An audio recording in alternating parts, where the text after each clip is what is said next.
Good morning. This is the Cowboy State Daily Morning Show with Jake. The new way Wyoming wakes up.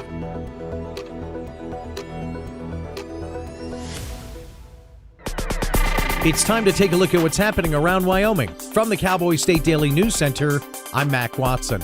Platte County Commissioners unanimously approved new wind and solar energy regulations on Tuesday afternoon. They say protect private property rights for landowners and neighbors. But Cowboy State Daily's David Madison reports that it was not an easy decision to make. The commissioners really grappled with it. You could tell that it was a tough call, but they said, look, we can't impose what one commissioner described as a blunt instrument that would allow one landowner to control 1.5 miles around, from their property line. There was a lot of talk about how your property rights end where my property rights start. And then the county commissioners are right there in the middle trying to sort it out. I think the big takeaway for a general Wyoming audience who's been following along these various county debates over wind is that this is a very different type of meeting than what we saw in Douglas earlier this month. Next Era Energy, which is developing the Chugwater Energy Project in Platte County, came away pleased with the commission's decisions on Tuesday. Wyoming Secretary of State Chuck Gray is arguably the most vocal and high-profile opponent of wind energy projects in the state, calling the industry woke wind. But Cowboy State Daily's Claire McFarland reports that the Secretary of State has voted to approve wind leases at least 3 times since 2023. The Secretary for several months has been deriding wind projects both specifically and generally as a concept, bashing woke wind and doing social media posts and other statements. Going through the minutes of the State Board of Land Commissioners, you can see that he voted to approve 3 wind projects. One of those was a lease renewal and 2 were new applications. And they were smaller, less controversial projects that nevertheless contrast with his overall position of deriding wind. The Secretary of State is also running for the lone Wyoming seat in the U.S. House of Representatives. I'll be back with more news from the Cowboy State Daily News Center right after this. WYDOT wants to remind you, watch out for wildlife, particularly around dawn and dusk and at night. This message brought to you by the Wyoming Department of Transportation. I'm Brady Thornock. I manage my family's ranch here in Uena County. Ranching teaches you to think long-term, and it teaches you that Wyoming stays strong when there's real work here. That's why I'm building a data center on this ranch with a Wyoming company called Prometheus Hyperscale. This project will create thousands of Wyoming jobs, and it will use Wyoming's natural gas resources. We need to build Wyoming. I'm doing this for the future of Wyoming. Build Wyoming with Prometheus Hyperscale. Go to buildwyoming.com. Cowboy State Daily News continues now. Campbell County native Trey Wasserberger, a co-founder of a new rancher-owned packing plant in western Nebraska, is celebrating as the company's prime steaks hit Walmart shelves. Cowboy State Daily's Renee Jean reports that Wasserberger started the packing plant out of desperation. In 2020, the pandemic hit. It was 3 years after Trey and his wife Dana had bought a ranch in Nebraska. And so that forced them to kind of rethink, how could we get our beef in stores, and led to this kind of idea for sustainable beef, which is a rancher-owned facility. 8 ranchers are co-owners or investors in the facility. Trey was kind of the driving force behind it. They're working on scaling up the processing. Right now, they process around 1,300 head of cattle a day. They want to get that to 1,500. Trey tells Cowboy State Daily that right now they're in some Walmart stores, but sustainable meats will be in all Walmart stores, quote, fairly soon, unquote. The Wyoming Attorney General's office filed a petition Tuesday for a rehearing, saying the state Supreme Court's ruling striking down 2 abortion bans betrayed legal precedent. Cowboy State Daily's Claire McFarland reports that it ignored the Constitution and changed its own rules. So says the filing. So if you're going to file a petition for rehearing, you need to show the court that it was wrong. And that's what the Attorney General's filing claims to do. It's saying, whoa, you changed the goalpost at the last minute. You ignored the text of the Constitution. You brought in this evidence rather than relying on more timeless truth. And we want a rehearing. And so if the court decides to hear it, then the pro-choice side will get the chance to rebut that. There's no guarantee that the Wyoming Supreme Court will rehear it. It's up to the court. On January 6th, the Wyoming Supreme Court majority declared that women in Wyoming have a fundamental health care right to have an abortion, more fundamental than their right against unreasonable search and seizures. And that's a look at today's news. You can get your free digital subscription to Wyoming's only statewide newspaper by hitting that daily newsletter button at cowboystatedaily.com. I'm Mac Watson for Cowboy State Daily. We're all just trying to keep things running for those who rely on us. That's why we don't have time to be sick with the flu. We don't have time for delays. Ready! We don't have time for spills. Next. We don't have time for setbacks. Let's be real. Getting the flu shot helps you fight the flu. Get a flu shot for yourself and those around you too. Sometimes fatherhood. I'm the first Viking who wouldn't kill a dragon. Can feel like an epic battle. But you will. But you can change your kid's world just by being there. And with a little help, you won't believe how high they can soar. All right, bud, you ready? I'm proud to call you my son. Come on! Never stop being a dad. To learn more, visit fathersincorporated.com.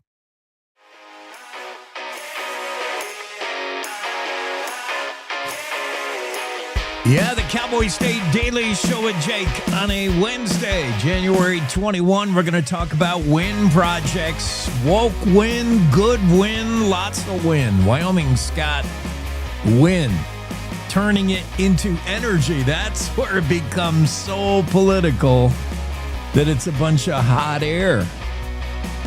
Wyoming Attorney General Keith Couch says the High Court moved the goalpost at the last moment. He's challenging the abortion definition and decision by Wyoming Supreme Court.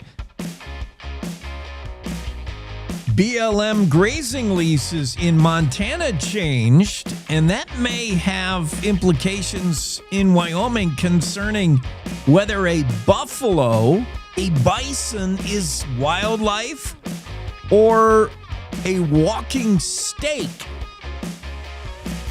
Bison, are they wildlife or are they domestic beef? Interesting. We're going to talk about that. The Cody horse trainer whose operation burned down, she was not insured. That was a surprise to her.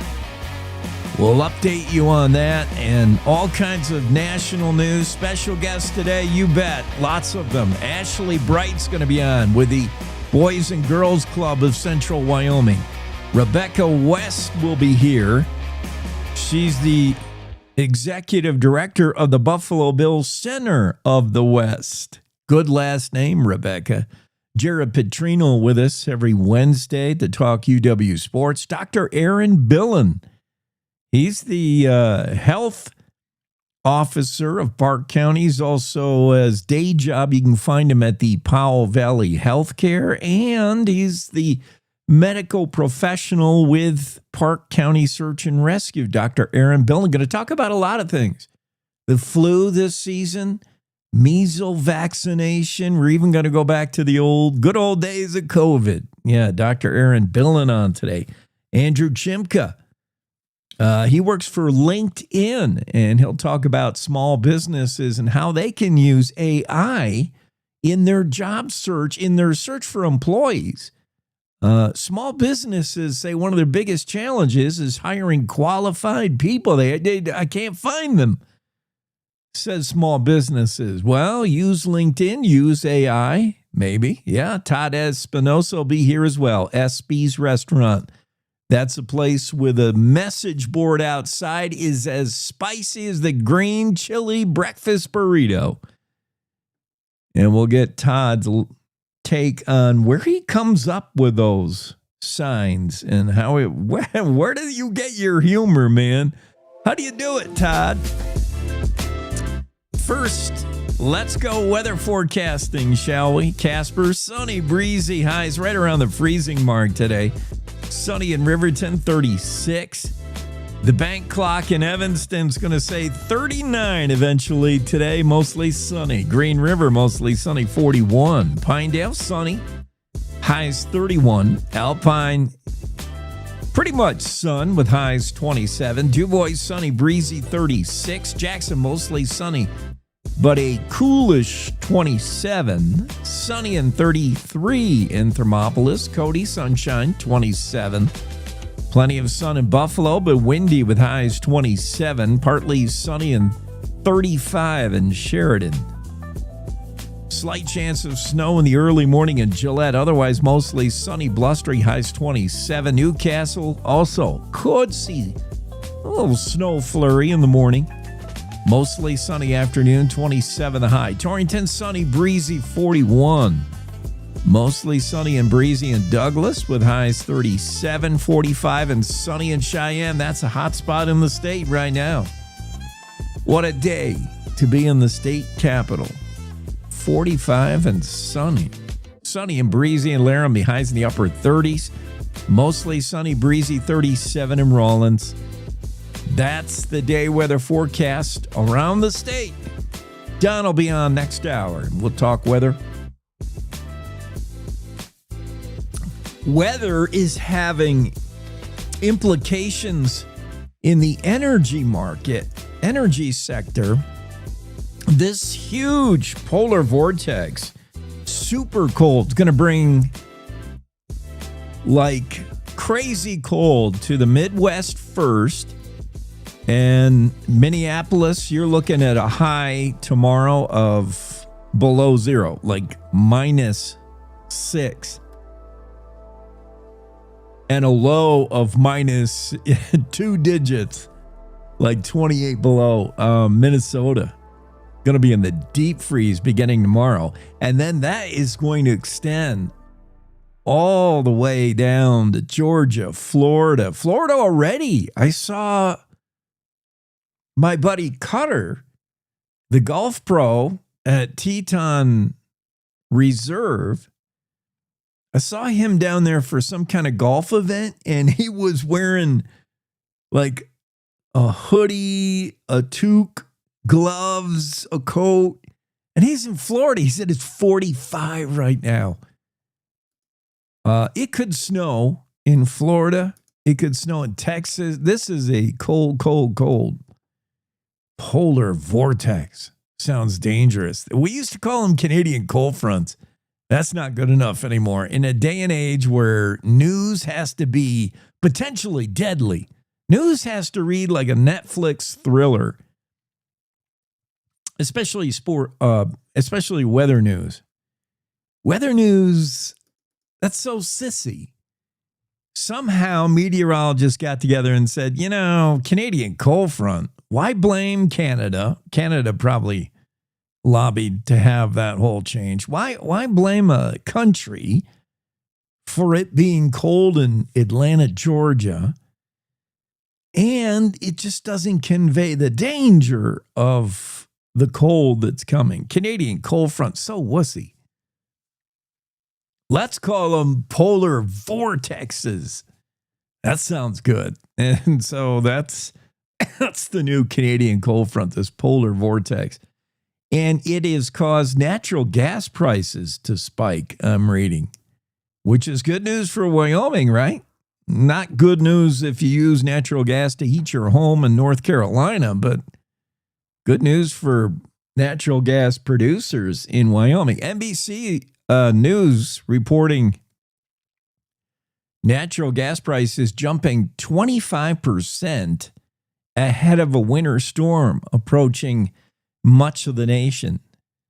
That's just price gouging. I mean, notice the demand has not yet spiked, but in anticipation of an increase in demand, free enterprise plays out. That's just wrong.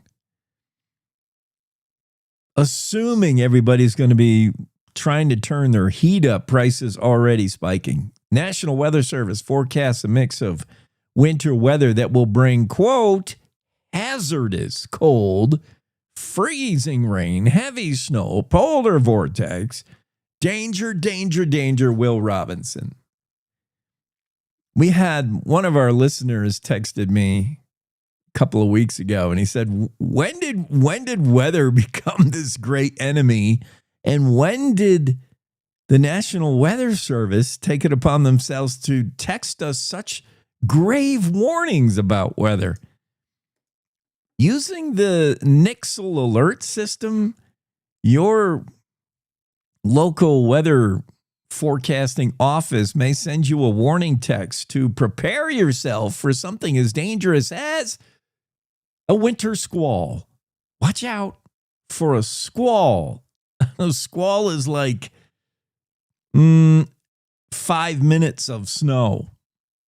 And you should be aware of us. Yeah, I got that text as well. There's winter weather advisories, winter weather warnings, winter storm warnings, winter weather watch. I can't even keep them all straight. Just tell me when something is coming that is of a Russian disaster level. Russia got pounded with 7 feet of snow. Kamchatka. I'm looking at, has anybody seen the photos from Russia? Russia snow. Just type that into your Googler. Wow. Kamchatka buried under record drifts. That's our snow gone to Kamchatka. Dang it. Calling it a snow apocalypse. See, I love that. When you look at these weather headlines, trying to make weather sound so disastrous. Weather's a killer. Canadian cold front. That isn't going to scare anybody. Polar vortexes and weather apocalypses, winter apocalypse, that's going to kill people. Yeah, Kamchatka is not a stranger to snow. Snow falls in Russia in January. I got news for you, but I guess this is the heaviest snow in 60 years. 7 feet of snow. Okay, that's for real. But a report from the National Energy Assistance Directors Association. Oh, boy. Imagine what a soul-sucking job it would be to be the director of that. What's your job on LinkedIn? I'm the director of the National Energy Assistance Directors Association. It takes you like an entire elevator conversation to even say who you work for, much less then go back and explain what it is you do. This is like a half-hour cocktail party conversation. So what do? I'm the director of the National Energy Assistance Directors Association. Good grief. Does it have an acronym? Yeah, it's NEDA. And what do? I don't know, but we project that the average household could expect to pay more to heat its home this winter. Well, yeah, it looks like it, except for Wyoming, which is not seeing winter. And these higher heating bills already taking effect, soaring natural gas prices ahead of this polar vortex, 25% spike in natural gas, which Wyoming is like one of the biggest producers, right? If not the biggest. I don't know of a state that has more natural gas than Wyoming. We got lots of it. So, I mean, eventually that should be good news for the state of Wyoming. And speaking of this big, bad, dangerous polar vortex, if the weather enough isn't dangerous, and that, like driving in it, hazardous. You heard about the Michigan crash, the pile up of like 100 cars in Michigan a couple days ago. This is in Michigan where they know how to drive in snow, or you would think they do. Snow tires and all that. Yeah, they get it. This is Michigan. It's not like getting 2 inches of snow in South Carolina. Yeah, they get snow in Michigan. There was like 100 vehicle pileup, semi-tractor trailers all messed up. It only takes two dudes to get squirrely and block a 2-lane highway, and the next thing you know, There's 99 cars behind them, all off in the ditch, crashed into them because we all drive too fast and follow too close. We'll have Aaron Brown on the show Friday, and he'll tell us exactly that. Aaron's the communication guy with Wyoming Highway Patrol. I'll say, Aaron, do we drive too fast and follow too close on winter roads? Duh. Yeah, huge accident in Michigan. That's one of the hazards of weather, of snow, of winter. And the other is now, apparently, in this story from USA Today, shoveling snow is also going to kill you. The headline in USA Today, perfectly timed with this polar vortex, Canadian cold front. With a winter storm ahead, how old is too old to be shoveling snow? I don't know, but I'm probably at that age. I'll claim I'm at that age. I don't need to be out there shoveling it. Winter storm, heavy snow, sleet, freezing rain will impact much of the southern and eastern parts of the country Friday, beginning the end of this week through the weekend. National Weather Service putting out an advisory already for states in the mid-Atlantic region to New England. They do in this include Wyoming, but I don't think we're not gonna see the snow of it. It's gonna be colder this weekend, yes. But with the snow, USA Today wants to make sure you're not going to give yourself a heart attack shoveling it. They drop all kinds of scary sounding stats. Nearly 200,000 adults treated in emergency rooms for snow shoveling related accidents between 1990 and 2006, according to the American Journal of Emergency Medicine. Okay, first off, the numbers meant to alarm you are, let's dissect them. 200,000 treated in an emergency room for shoveling snow between a span of 16 years. So is this really an epidemic? Is this really a pandemic of snow shoveling? 200,000 between 16 years? What is that? I'll get the calculator out. I'll do some math here, but that's not as much as the scary numbers might indicate. An average of what every year is what we need to know. Okay, 200,000. Somebody somewhere has probably done the math faster than this. Over, what did I say? 16 years. 12,500 annually in the United States have had to visit an emergency room after shoveling snow. Presumably heart-related, but it could be anything. They don't say. They just say snow shovel-related. It could be mom and pop out there shoveling, and mom throws a shovel full of snow over her shoulder. It's got a little ice ball in it, and it hits pop right in the forehead. Doink! And he's got to go to the emergency room. 1,600 deaths over those 16 years. So that one's easy, right? 160 a year. I don't know. Maybe that's a lot, considering the 300 million people in the U.S. But one guy, Dr. John Osborne, said adults 65 or older should be wary of snow shoveling, especially if it's not something you do usually, especially if you have risk factors, heart disease, tobacco use, diabetes, obesity, hypertension. If you don't get a lot of exercise and all of a sudden you pick up a shovel and you're trying to move 3 feet of snow in the driveway, yeah, probably going to fall, you're probably going to feel it.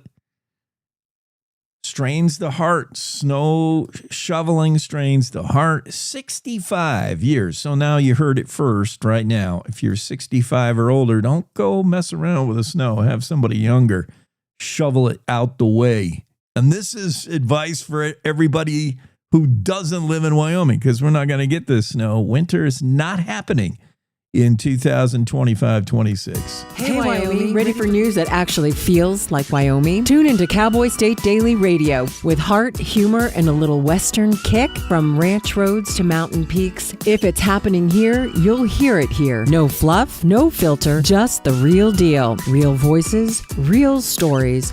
Real Wyoming. If it's happening here, you'll hear it here. Cowboy State Daily Radio, Wyoming's news, just the real deal. 100% homegrown. This is the Cowboy State Daily Radio Network.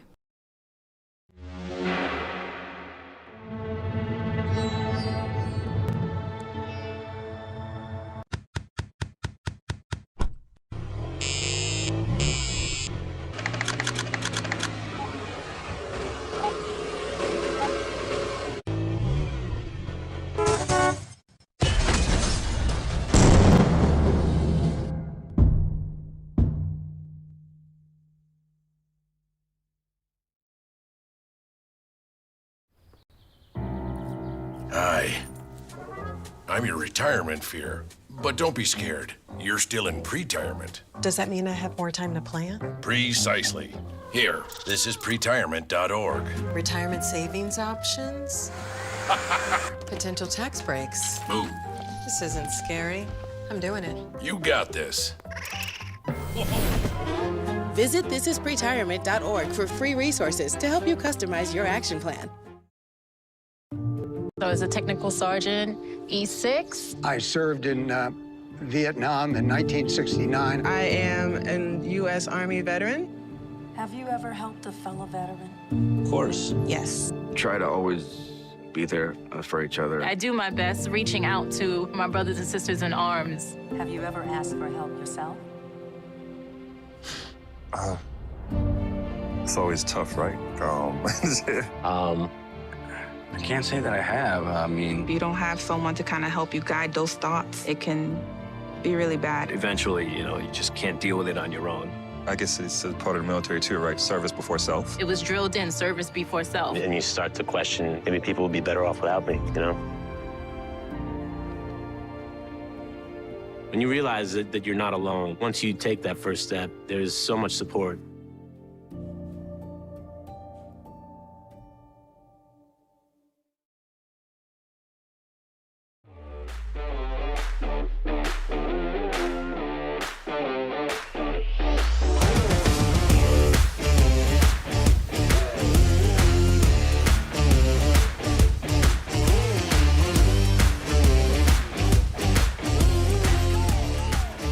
Stories we're tracking today on the Cowboy State Daily Show. Let's start with wind, shall we?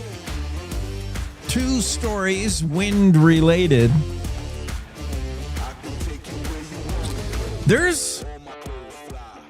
Wind's a four-letter word in Wyoming, right? Last I checked. Wind's a nasty four-letter word.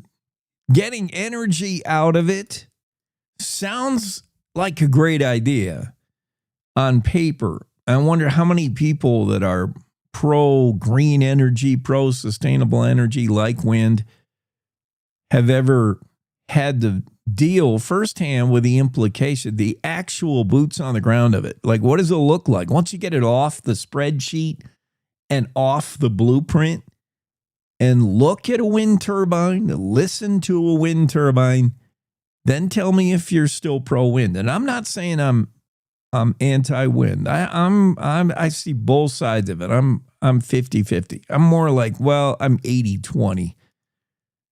I'm 80% like don't like wind power. Not down with it. Don't agree with it. And I'm 20% like, okay, I'm intrigued because the wind blows in Wyoming, man. It blows hard and it never stops. So why let all that wind go to waste? If someone were to tell you, here's all the negative parts about wind. It piles snow up on things. It gets in under your puffy. It drives you mad. But here's one good thing about wind. Oh, yeah? What's that? Name me one good thing about wind.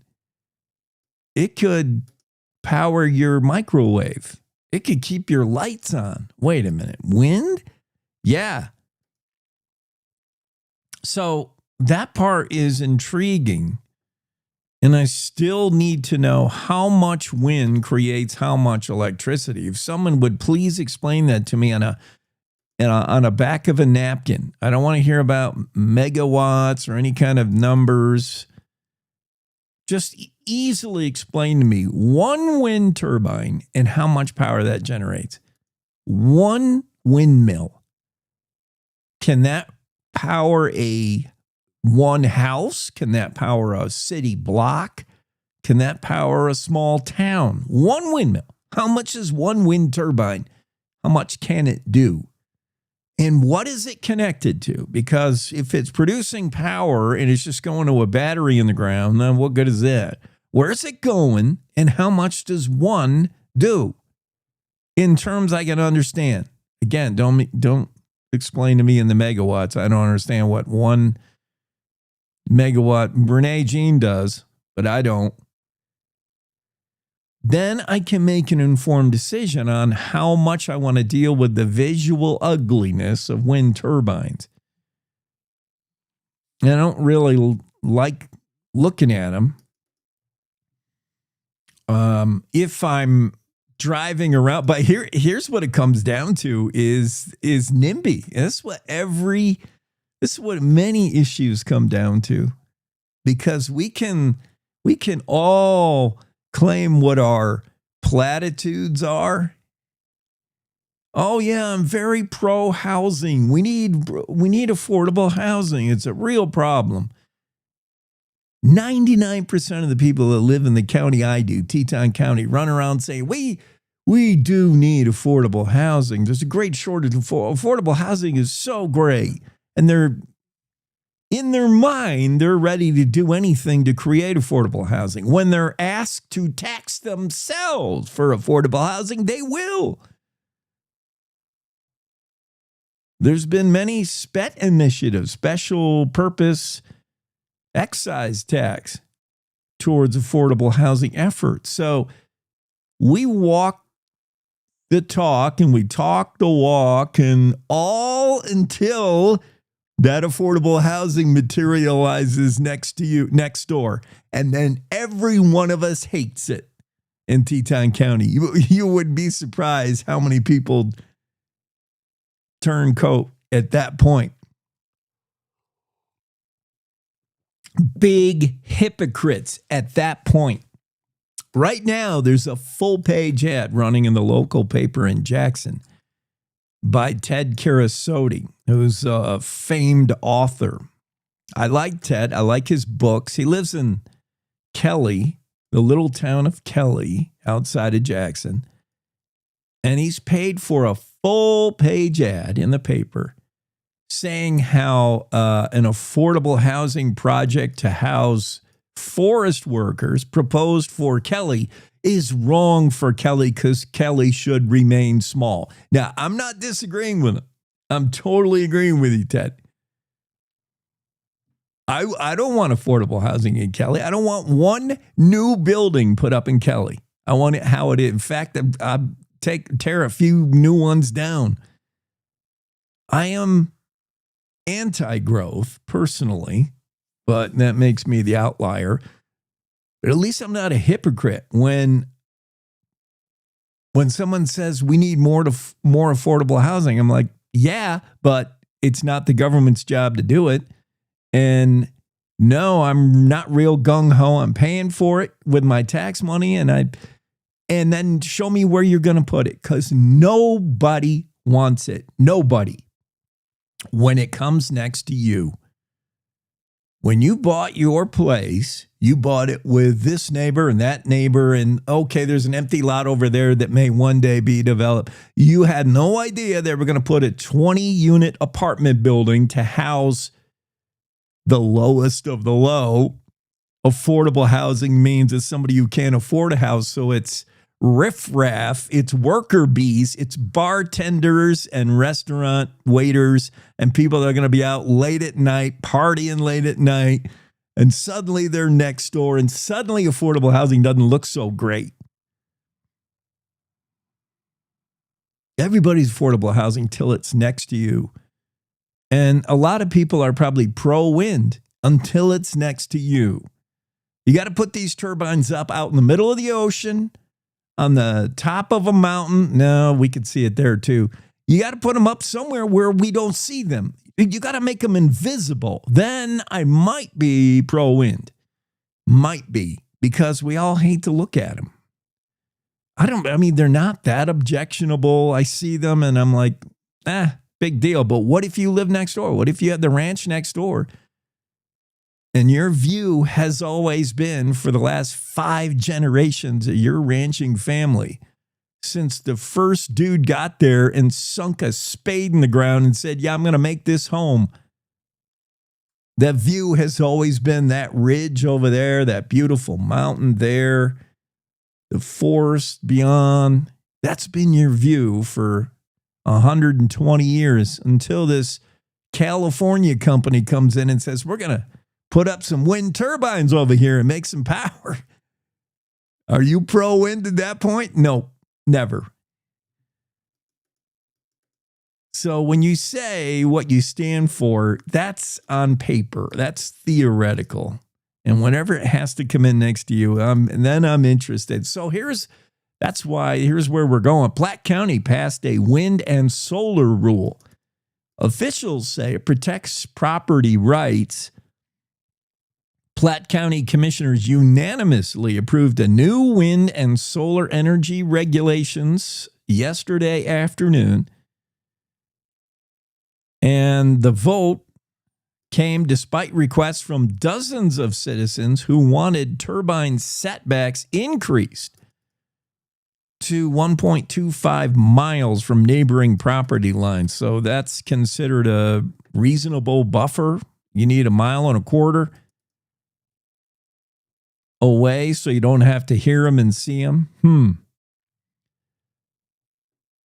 But the battles over wind power continue, whether it's the Next Era project, whether it's the woke wind stuff that Secretary of State Chuck Ray doesn't like, the pronghorn H2 thing.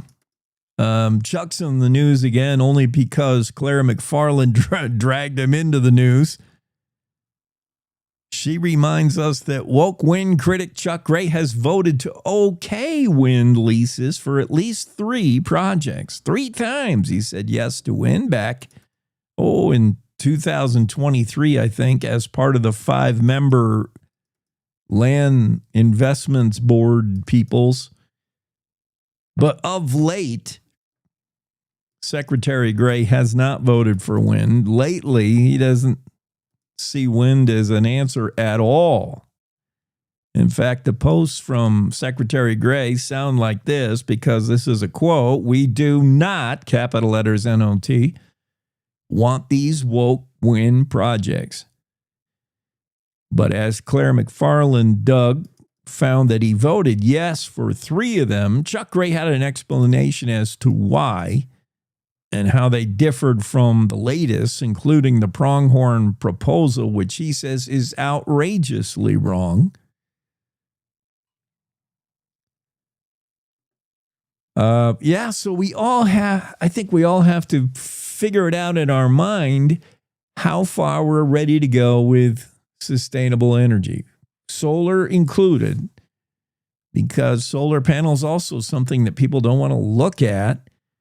Both solar and wind projects, evidence suggests they are harmful to wildlife. The turbines kill birds. The solar panels aren't really nice to birds either, apparently, like the glare off them, the heat off them. So they have their downside, same as oil and gas drilling. To what degree are we going to support wind, knowing that we got a ton of it going unused in Wyoming? All this great wind is going underutilized. Good for nothing but blowing your cowboy hat off and having you run after it for a quarter of a mile. Can't we get some benefit out of this wind without having to look at the wind turbines, without having it next door? You don't want it on your land, and you don't want it on your neighbor. You don't want to see it, basically. I want to know that wind is happening and creating electricity, but I just don't want to see it. Similar to oil. I love the fact that oil and coal's being mined and burned and producing the electricity that runs this whole show right here. But I don't want to see it. I don't want to live next to a coal mine any more than I want to live next to a wind turbine. So to what degree do you back wind? I think we all have to ask ourselves that. It's in the news today, at least 2 stories. It'll be in the news forever until we figure it out. Platte County passing a wind and solar rule, and woke wind critic Secretary of State Chuck Gray has voted in the past to okay leases for at least 3 wind projects. Claire McFarland has that story. 2 stories in the Cowboy State Daily concerning a lot of hot air blowing around. We'll be right back. Every morning, America wakes up to reheated outrage and copy-paste commentary. Yeah, I don't follow talking points. I follow common sense. If that hits a nerve, good. It means you're still alive. No spin, no fluff, no kumbaya, just Jake. Serving up truth, sarcasm, and grit. Stirred by hand and seasoned with reality. I don't yell, I don't pander. I just call it like I see it, and trust me, there's plenty to call. From the Capitol to the county fair, if it's worth talking about in Wyoming, Jake's already on it. No permission needed, no script required. The West was built by people who spoke their minds and stood their ground. I'm just making sure we don't forget how. The Jake Show. Weekdays on CowboyStateDaily.com and wherever bold voices still have a mic. No apologies, no filter, no bull. You're listening to the Cowboy State Daily Radio Network. Emma, did you hear? Todd's in the hospital. Who's Todd? He got a collapsed lung from vaping. He thought it was cool. Not cool. Promise you won't vape, Emma. It can lead to a lifelong addiction, and we can't be friends if your lungs collapse. Bogus. Wacky sitcom teens aren't the best people to talk to your kid about vaping. Hey, you got a minute? You are. Start the conversation with your child about vaping today.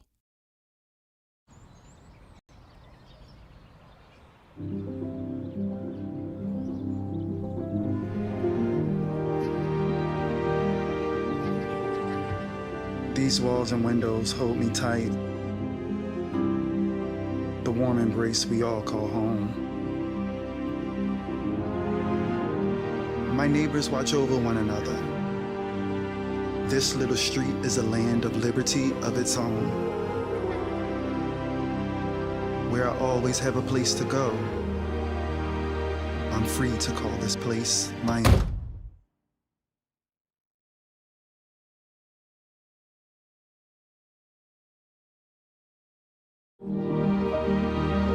We all deserve a place to call home. That's an American dream.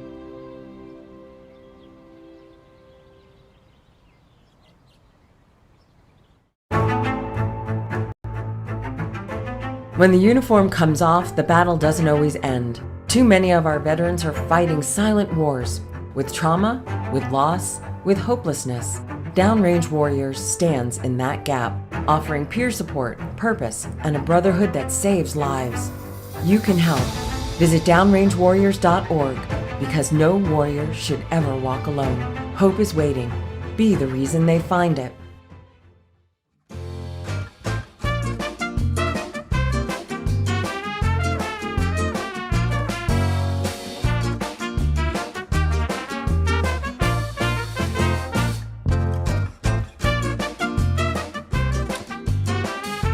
Time now for the dating game. Actually, it's time now for Netflix movies. I've been wanting to share this story for a long time now, and I finally remembered to do it. Matt Damon is claiming Netflix is putting undue pressure on him. I think he's directing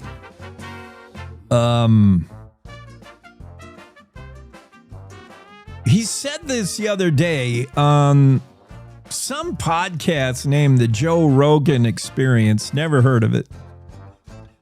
I don't know why anybody's watching any podcast that's not this one. Actor Matt Damon, while on Rogan, claims that Netflix requests that any film it has, like it makes demands and requests of the director, the producer, and any people behind the film, the script writers, that the plot of any movie on Netflix is restated 3 or 4 times. And can you guess why? Damon and his longtime buddy Ben Affleck were on the Joe Rogan Experience last Friday to promote their new film, The Rip, which premiered on Netflix that same day. I hear it's good. People are saying good things about The Rip. But Damon, at one point during the podcast interview, took to complaining about how Netflix, he said he felt pressure from Netflix on more than one occasion to restate the plot for viewers that might get lost while watching the movie. And I haven't seen The Rip. I don't know how complicated it is. I don't know if it's up there on the level of one of those glass, one of those onion. Is it Glass Onion? What is the ones I like to watch? Yeah, the Glass Onion, Knives Out mystery. I love those. I've watched all 3. There's 3 of them. Or, any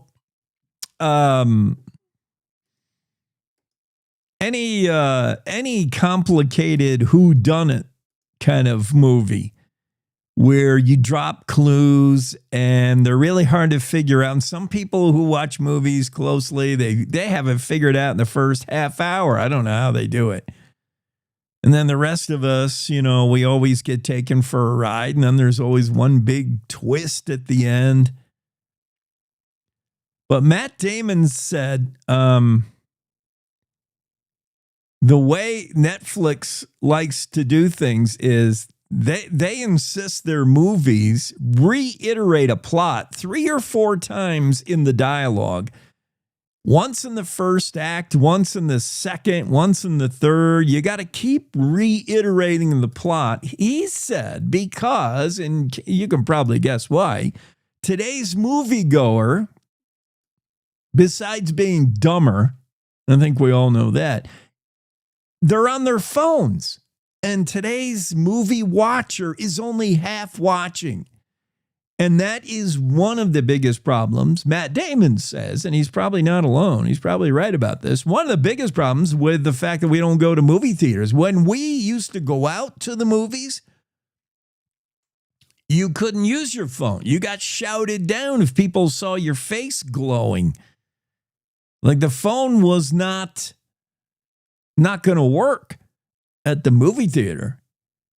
So you had to presumably pay attention. But Netflix, the whole business model is you watch the movie at home where you have the convenience of getting up and going to the bathroom like 5 times, getting up and visiting the refrigerator 8 times. And then the entire time you are sitting watching the movie, you're kind of also playing a game on Netflix. I'm playing a game on your phone. Or texting on your phone. You're doing something on your phone. You're watching a movie in the background. The movie's back there. You're sort of hearing it. And you're rocking the phone. So you can't follow the movie. And Netflix acknowledges this and is in turn asking the people making its own Netflix movies You have to really dumb it down for our audience, is basically what they're saying. It's like a modern day version of Grandpa, only today it's the kid. It's not the 80-year-old grandpa who's elbowing whoever's next to him saying, what? What did he say? Who's this person now? You know, that annoying grandpa. He can't stay with the movie. He's watching it, but he's like, you can't hear real good. He's like, wait, who's this person? It is so annoying to watch a movie with someone like that. He's like, what did she say? Is she the one that stabbed the guy? Oh, Grandpa, just watch. Today's grandpa who can't follow the movie is 12 years old, and they don't follow the movie because they're multitasking. They're texting, they're Snapchatting, they're on the TikToks, they're doing everything but watching the movie. So Netflix says, for these people, Matt Damon, you got to make a dumber movie. You can't make a twisted plot. You can't do hidden Easter egg clues. You got to be really hit them over the head with a hammer. Here's what the movie's about. And this is why today's movies, for the most part, are pretty dumb. Or today's made for Netflix movies, pretty dumb. It's intentional, and Netflix does it that way because they know we're not really watching closely. Stories resonating with Cowboy State Daily readers. Big story. I wouldn't have guessed it. Beef from new rancher-owned packing plant in Nebraska finally hits Walmart shelves for the first time, and people are buying it. This is hugely resonating with readers, primarily because Wyomingites are meat eaters. Go home, vegans. we like to eat our steak. What's that old sign that's in like every steakhouse in Wyoming? My doctor suggests I cut down on steak, on my steak diet. We suggest a sharp knife to do that with, or something like that.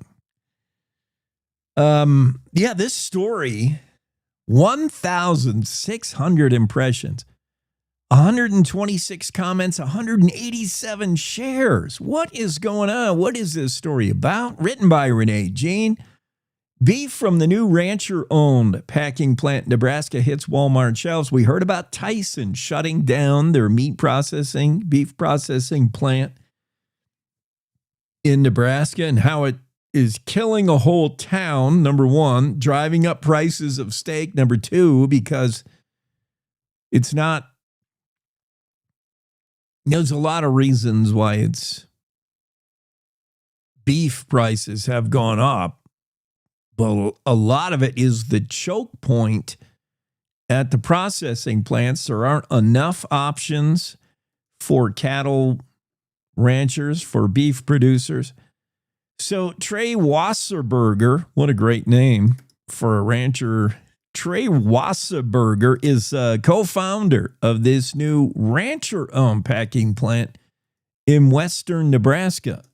And they popped up. Now, they can't do near the capacity that Tyson's was doing, but they're stepping in the gap. And they're owned by ranchers, so they get it. They get the concerns of ranchers. And for the first time, that the product, the end result of this rancher-owned packing plant in western Nebraska has hit Walmart shelves. It was a significant moment. Wasserberger said, I was at the Walmart this morning. He's Wyoming born and raised rancher. He heard that steaks from Sustainable Beef's rancher-owned packing plant in Nebraska had hit the store shelves locally and had some of his own beef on the store shelf. And he said, I went out there this morning and I bought the New York strips, the T-bones, some ribeye tomahawks. It's so awesome, Trey said. It's fantastic to be able to go out and buy his meat packed in a plant that he co-owns, co-sponsors, and watch it come full circle, farm to fork, ranch to hamburger. Wasserberger is co-founder of Sustainable Beef. He's a 2006 graduate of Campbell County High School.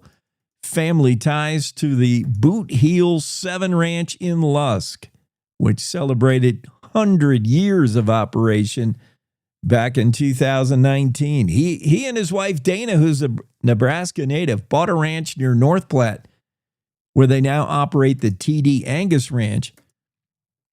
And this is a huge success story. Trey says we hope to be in all of the Walmart stores. Right now, you can, I think there's, is there there's not a Walmart in Torrington, is there? He went to the, let's see, Wyoming Walmart stores. Now showing, as of Monday of this week, the meat from this plant should be showing up in Walmart stores across Wyoming. And hopefully the dream is to have them in all Walmarts, to have Walmart anywhere putting on the shelf beef from the Sustainable Beef packing plant. Huge story, success story. You know, it could have been a disastrous story that Tyson shutters this huge cattle slaughter facility, meat processing plant. But look what happened. Ranchers get together, open their own smaller operation, and already putting their product out in Walmart food shelves. I love it. Good news, good story. And yes, Cowboy State Daily readers love it. By the numbers. Also, what really resonates with, other than steak and hamburgers, what really resonates with Wyoming readers is stories where we're asked to come together and help our neighbor. Cody, horse trainer, trying to rebound after a devastating barn fire. You read stories like this and you say, if not for the grace of God, this could be me. Horse trainer Cody, Wyoming, had lost nearly everything in a devastating fire in her barn. She was a horse trainer. She gave horse riding lessons, etc., etc. She had many clients tack in this barn. Saddles, she lost like dozens of saddles, at least 12 of her own, and then many from her 8 students who she gave lessons to. Dozens of saddles and tack lost. Her own personal items that were in the barn, stored in the barn, lost. A bunch of pigs, 2 sows, 7 piglets burned, lost. An electrical issue was the supposed start of the fire, the cause of the fire. But Meredith Zajac is who we're talking about. Meredith got to Cody not that long ago. I think she's been there for 5 years, maybe. She's surprised by how many people in her new adopted community have come together to help her. She thought she was covered. She runs the Wyoming Horsemanship Academy out of this barn on this property. She began this whole venture in 2021. And the fire the other day, she thought she was covered for that. She and her insurance company, I don't want to blame the insurance company. Maybe it was a legitimate oversight, but insurance companies, the first thing they do when you make a claim is figure out how they can get out of it, in my experience. But yeah, she was not covered. She estimates a loss of $100,000 in her own personal stuff alone. But yeah, a whole bunch lost. A fundraiser's been put in place. Her sister set up a GoFundMe fundraiser. Her sister, Karen, she said, Meredith, my sister, poured her heart and soul into creating a welcoming business for both clients, livestock, horses. If you've never met her, you can trust me when I say she's been horse crazy as long as I can remember.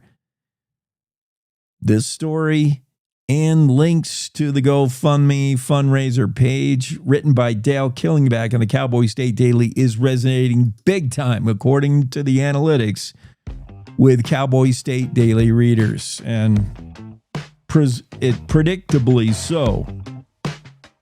People love to rally to the cause and help their neighbor. Meredith Zajac needs you and Cody. Cowboy State Daily Show on Wednesday.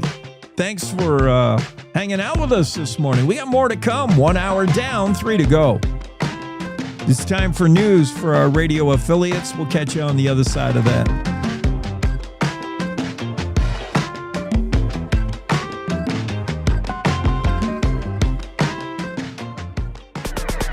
It's time to take a look at what's happening around Wyoming. From the Cowboy State Daily News Center, I'm Mac Watson. The fate of Wyoming public media hangs in the balance after the Joint Appropriations Committee last week voted to discontinue providing state funds to the entity. Cowboy State Daily's Kate Meadows reports that this doesn't necessarily mean the end of the media group. The Joint Appropriations Committee voted last week to pull public funding, state funding from Wyoming Public Media. Former Wyoming Public Radio news director Bob Beck said that there's still a lot of ballgame left, right? And what he means by that is nothing is set in stone. This is part of a draft budget that Appropriations Committee will send to the entire Wyoming legislature to vote on, and it still has to go through the budget vote in February and receive a signature by the governor. So a lot can happen between now and then.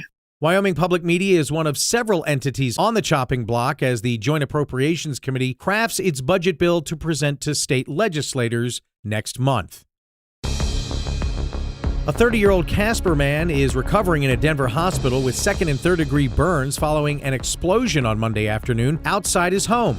Cowboy State Daily's Dale Killingback reports that Norman Edward Cardinal III's sister says he's got a long recovery. A 30-year-old Casper man is in a Denver hospital sent there by air flight because there was an explosion at his home. The fire department is telling me they don't know the source of the explosion, but his sister told me that he works for a company that services gas pumps, and she thinks he was working on the job. His sister told me there's going to be some definite recuperation needed. She set up a GoFundMe to help the family right now. She said he did have health insurance, and the company is helping with hotel bills for the family while they're down in Denver.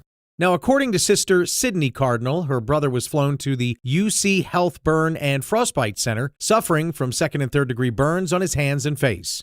I'll be back with more news from the Cowboy State Daily News Center right after this. WYDOT wants to remind you, watch out for wildlife, particularly around dawn and dusk and at night. This message brought to you by the Wyoming Department of Transportation. My name's Brady Thornock. I manage my family's ranch here in Uena County. Ranching teaches you to think long term, and it teaches you that Wyoming stays strong when there's real work here. That's why I'm building a data center on this ranch with a Wyoming company called Prometheus Hyperscale. This project will create thousands of Wyoming jobs, and it will use Wyoming's natural gas resources. We need to build Wyoming. I'm doing this for the future of Wyoming. Build Wyoming with Prometheus Hyperscale. Go to buildwyoming.com. Cowboy State Daily News continues now. A Torrington man remains in critical condition in a Denver hospital Tuesday after a chase through 2 Nebraska counties ended with him being shot by pursuing law enforcement officers. Cowboy State Daily's Greg Johnson reports that details are slim, but the man's been identified as 42-year-old Victor Martinez. Just what they were stopping him for, we don't know yet. The authorities there say they're still investigating. And because it's an officer-involved shooting, they passed it over to the State Patrol there to handle that. So State Patrol is gathering up, and so anticipate we'll find out some more information about that. It looks like it started in Scottsbluff County, and it ended in Sioux County, which is just north of Scottsbluff County. They said the chase lasted about 20 minutes. Nebraska State Patrol spokesman Cody Thomas tells Cowboy State Daily that Martinez was shot at least once Friday evening after leading multiple law enforcement agencies on a chase that began with an attempted traffic stop. A Wyoming bison rancher is concerned that a BLM Montana decision to pull grazing leases for bison could lead to reclassifying the large animals as wildlife. Cowboy State Daily's Mark Hines reports that this ruling could make raising bison illegal in Wyoming. The BLM is saying, because you are managing your bison herd there as wildlife, you can't graze them on federal grazing allotments there. They're trying to decide, should American Prairie be allowed to keep running these bison on grazing allotments? The broader topic at hand is, if the BLM is saying these bison have to be classified as wildlife, does that mean all bison everywhere have to be classified as wildlife? Because there are several bison ranches in Wyoming where bison are raised essentially as livestock, and they're sent to slaughter, and the meat is sold. The Bureau of Land Management is calling for bison to be removed from 7 grazing allotments totaling roughly 63,000 acres in Phillips County, Montana, so says the Western Ag Network. And that's today's news. Get your free digital subscription to Wyoming's only statewide newspaper by hitting that daily newsletter button at cowboystatedaily.com. I'm Mac Watson for Cowboy State Daily.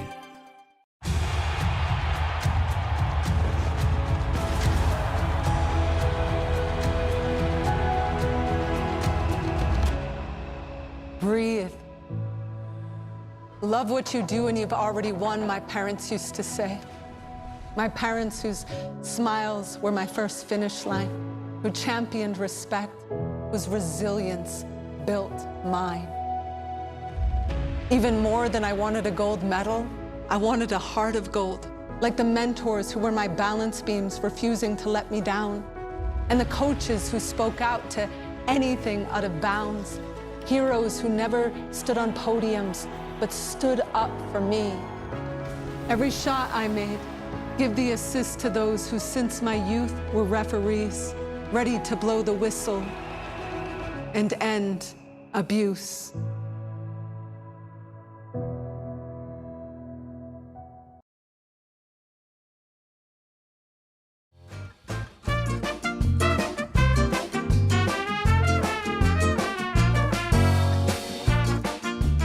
Cowboy State Daily Show with Jake on a Wednesday. Ashley Bright is here.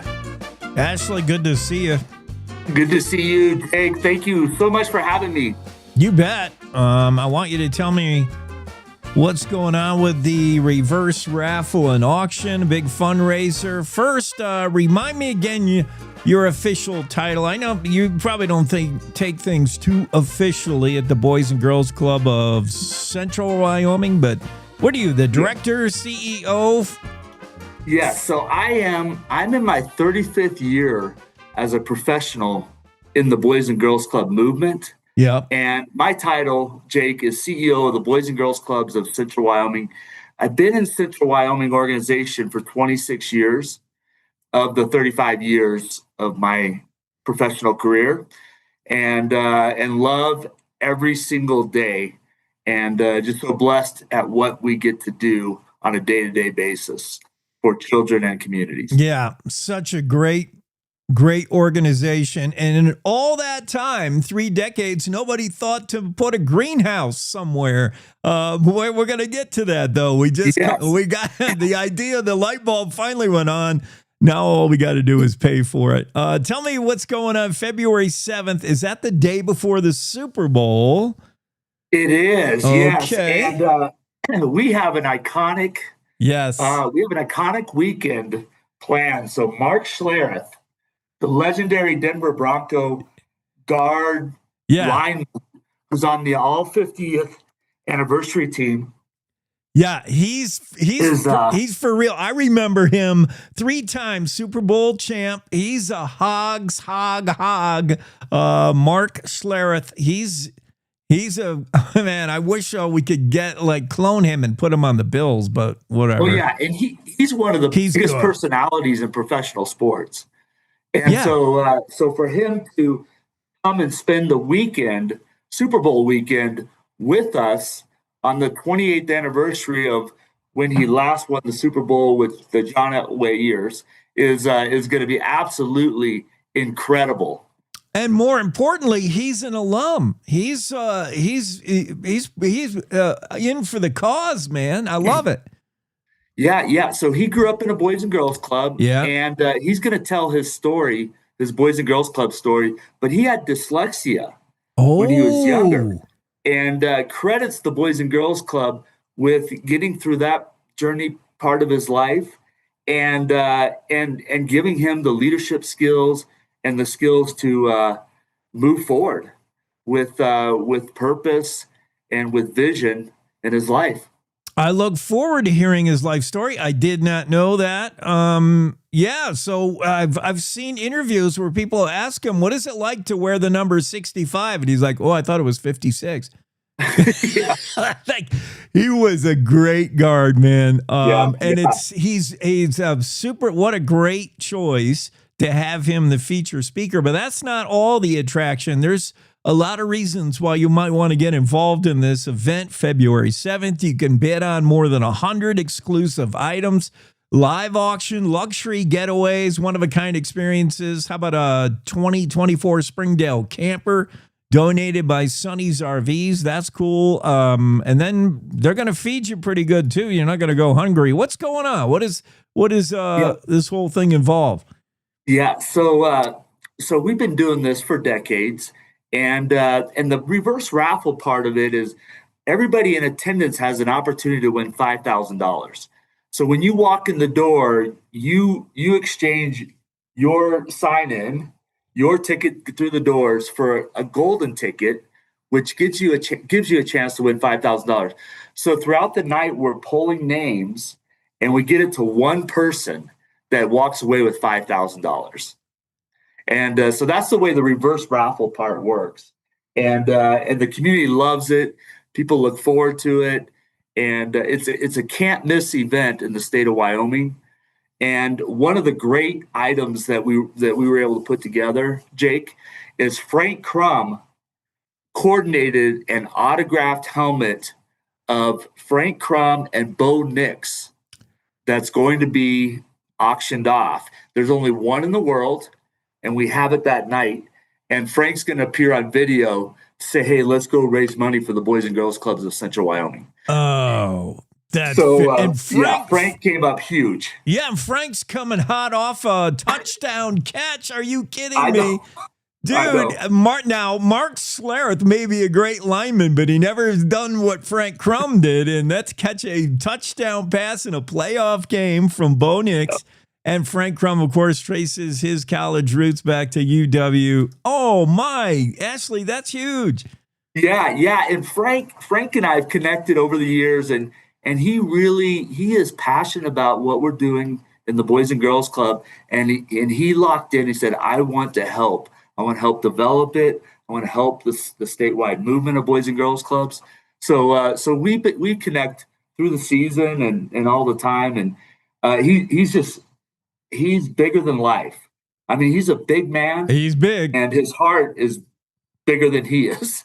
And so we're just excited to have him so involved with us at the Boys and Girls Club. I'm going to share a little photo. Ashley's not going to be able to see it, but it's going to be on my side cover in my face, which is good news. Better news is this is the future site of the greenhouse, and it's a whole bunch of some kids from, I assume, the program. I think you got Rotary there as well. Now there's partnerships involved, Ashley. You can't do all this alone. Rotary, you got people are going to benefit from the greenhouse. Who's all involved to get this money is going to go to a greenhouse, which is a super idea. Yep. Yeah. So over the years, we have had plant beds at the side of the club, and we have a 36,000 square foot Boys and Girls Club, state-of-the-art facility, and a boxing club and a financial literacy center, and a skate park all on our campus. Wow. So the attention has been everywhere, as you know, and we're building centered programming and outdoor recreation driven. And so it really was landing, and it was the Five Trails Rotary Club. One of our professional, Amanda Montgomery, she serves in that leadership for the Five Trails, and they wanted to take on a project, and we've been talking about this for years. And they said, we presented this idea, and she really drove this. And they said, hey, let's do this. We started putting it out there, and there's tremendous momentum that's going to happen that night, the February 7th. At the Ford Wyoming Center to establish a greenhouse and first-year operations for children And it's life skills, it's nutrition, there's self wellness that is a component of teaching the kids how to garden, how to produce food, and the health behind it. So this is going to be incredible development for young people to have a greenhouse for the Boys and Girls Clubs of Central Wyoming's main campus. Right. You think of all the benefits derived from this greenhouse, beginning with teaching what it takes to grow stuff for the kids, to the end product, to munching on the broccoli when it's all said and done. Partnership with Five Trails Rotary, Grow Casper, they're involved. We're talking about a $5.6 million budget providing program services to youth across 11 sites in 6 communities throughout 4 Wyoming counties. That's Boys and Girls Club, Central Wyoming. Ashley Bright, CEO, and the guy running the joint is with us. And I can't wait. February 7th sounds like a great deal, great cause.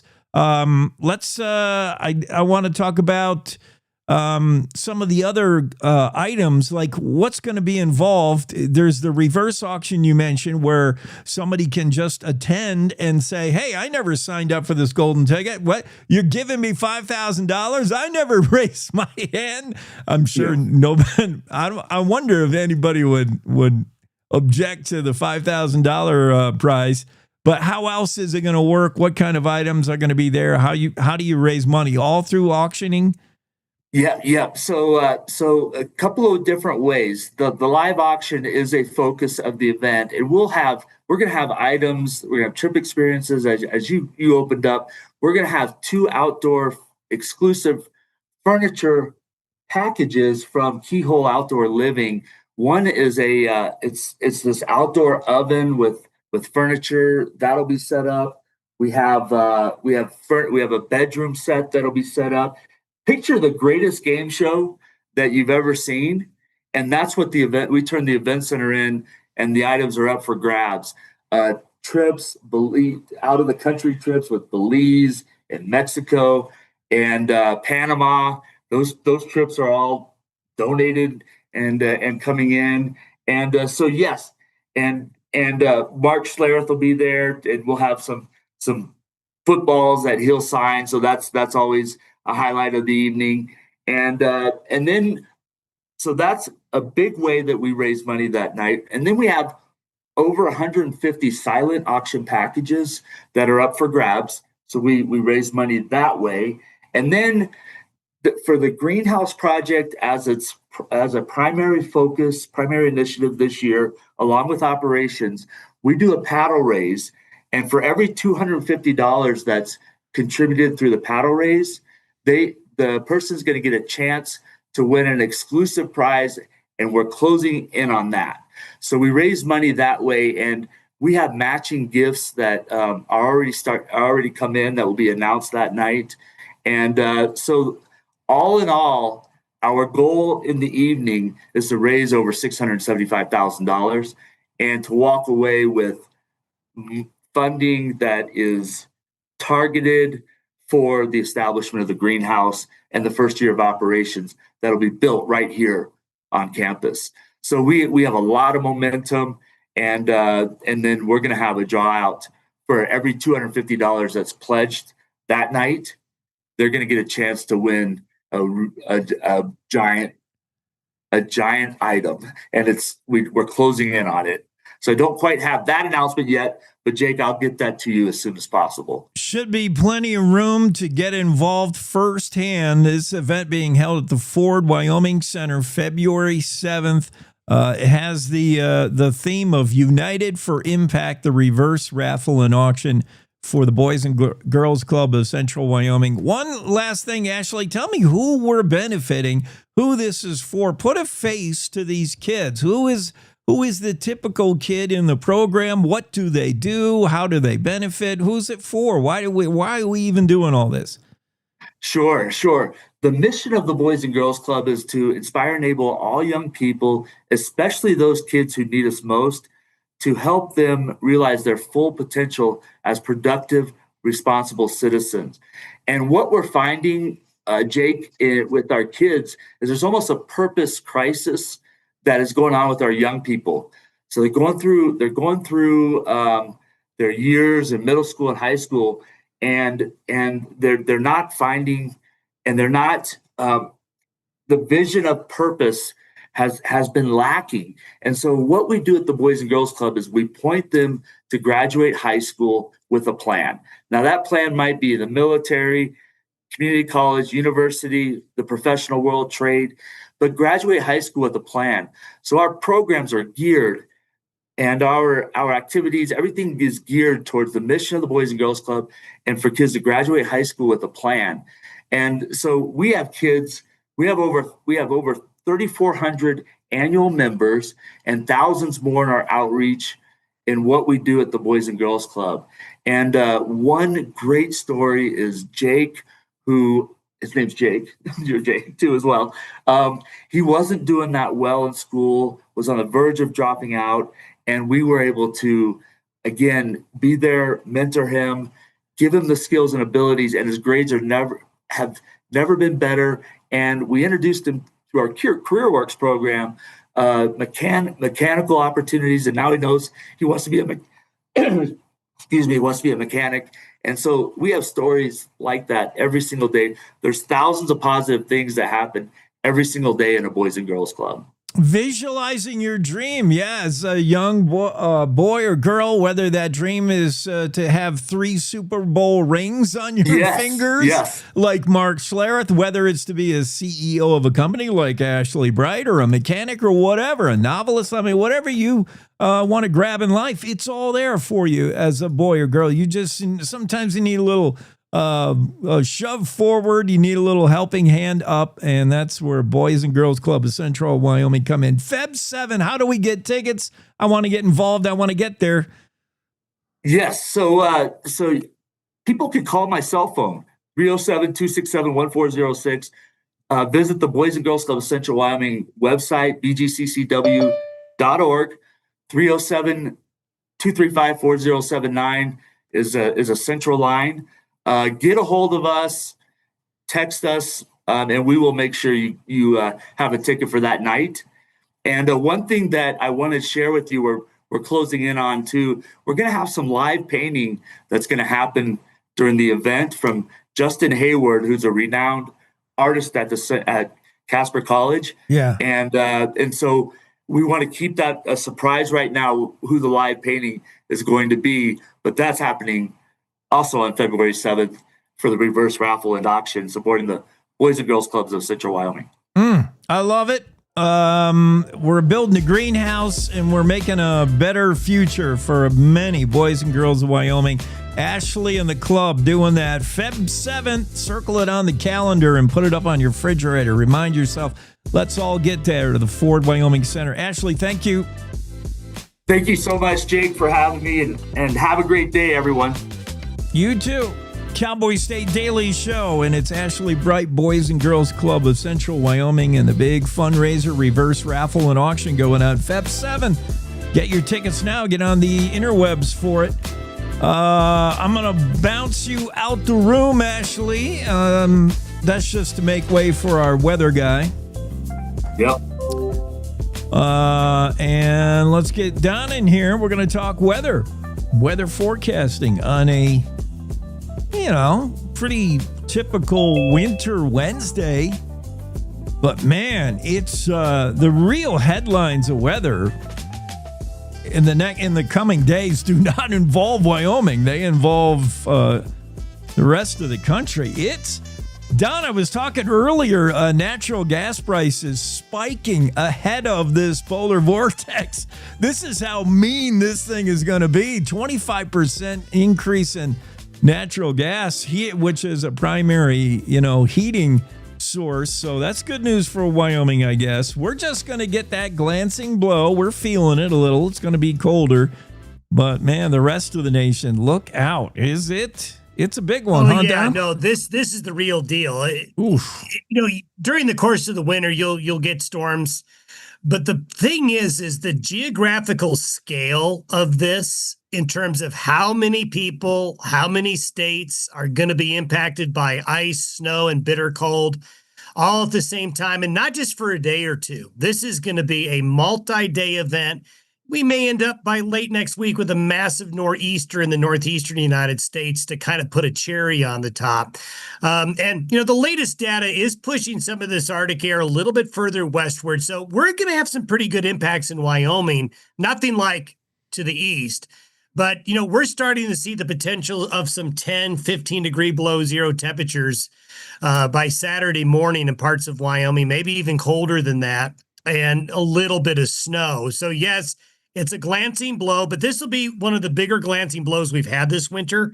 But when I look at the scale of the areas covered by ice and snow in the deep south and the potential for power outages, and you're seeing those natural gas prices spike because, the utility companies down south are now going, oh my gosh, we better be ready. And remember in 2021, we had an Arctic outbreak that got deep into the south of Texas. That's when they had those major power problems. And they're trying to stay ahead of the curve here, which they should be doing. But I will tell you this, you do not get wind generation when you have deep Arctic air because the wind will eventually just stop and slow down. And that's what caught them last time is your feeding of wind generation into the grid really drops off during Arctic air masses. So it's a double whammy. You're not getting your wind power, but you're super cold. So your heat, your demand goes way up. Oh, I didn't realize that. And that's good to know. If you're in a region, an area where you derive a lot of wind power, those turbines are going to be just frozen solid, not even moving. Not because of the temperature froze them, because wind doesn't move around when it's that cold. Wow. Yeah, and trying to manage these Arctic outbreaks in the deep south with the grid, it's like whack-a-mole. It's like, oh, I got to move this over here. I got to do this. I mean, those guys talk about stress. But, I think they've got a bigger problem with power lines going down because of ice. Yeah. So, if you're, it's going to be hard not to take a direct hit from this thing if you're over there. Wyoming will just feel a little bit of it. But, yes, I see in the forecast some of the year's first minus signs in front of the numbers. That's just an indication what Minnesota, for instance, is going to be going through tomorrow and the next day. Looking at 50 degree below zero wind chills are possible up there. Out. Yeah. Oh, man. Well, thanks for keeping an eye on that, Don. I'm glad we're not taking the brunt of it, but still. Thanks, buddy. Bye-bye. Have a great day. That's Don Day with the day weather forecast. And, man, some people are going to get it. They're going to feel the effects of that polar vortex. We're just going to get a side swipe. That'll be enough. Just feeling it brush by. I'll be like, ooh, you can have that. Texas, Georgia, Florida. Cowboy State Daily Show continues. We got to take a quick break. Coming right back. JB Hunt now has CDLA truck driving jobs in the Cheyenne area, and they're hiring Class A drivers for a local dedicated route. Drivers can make $78,000 a year and be home every night. Plus, medical benefits after 30 days on the job, also earning paid time off on your first day, and enjoy other perks like a company-matched 401k. As a company founded by a truck driver, JB Hunt is driven for you. So head to drivejbhunt.com to see the JB Hunt difference. That's drivejbhunt.com. Winter is here. Wind chills below zero, ice and snow. Oh, and the drifts. Oh, you know what it's like. But guess what? Cowboy State Daily has you covered with the most accurate and reliable forecast with meteorologist Don Day. So you know what to expect. You know the saying, if you don't like the weather in Wyoming, just wait 5 minutes. It will change. But you don't have to keep checking the skies or an app on your phone to see if it's going to rain or snow. So make sure you're getting your forecast from Cowboy State Daily's Don Day. Every day. This is the Cowboy State Daily Radio Network.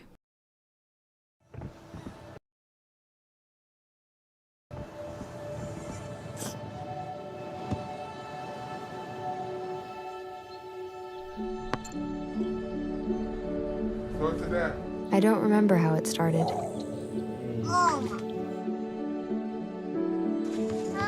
Our back and forth. Victory. Fumble. Repeat. It always came back.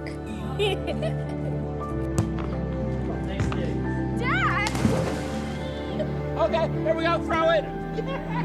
Yeah. You probably don't remember what you told me, That was perfect. but I heard every word. Nice.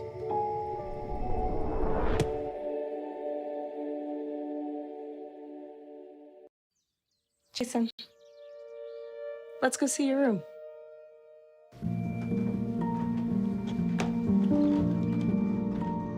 What do you think? We kept it a little spare, so you can decorate it how you like.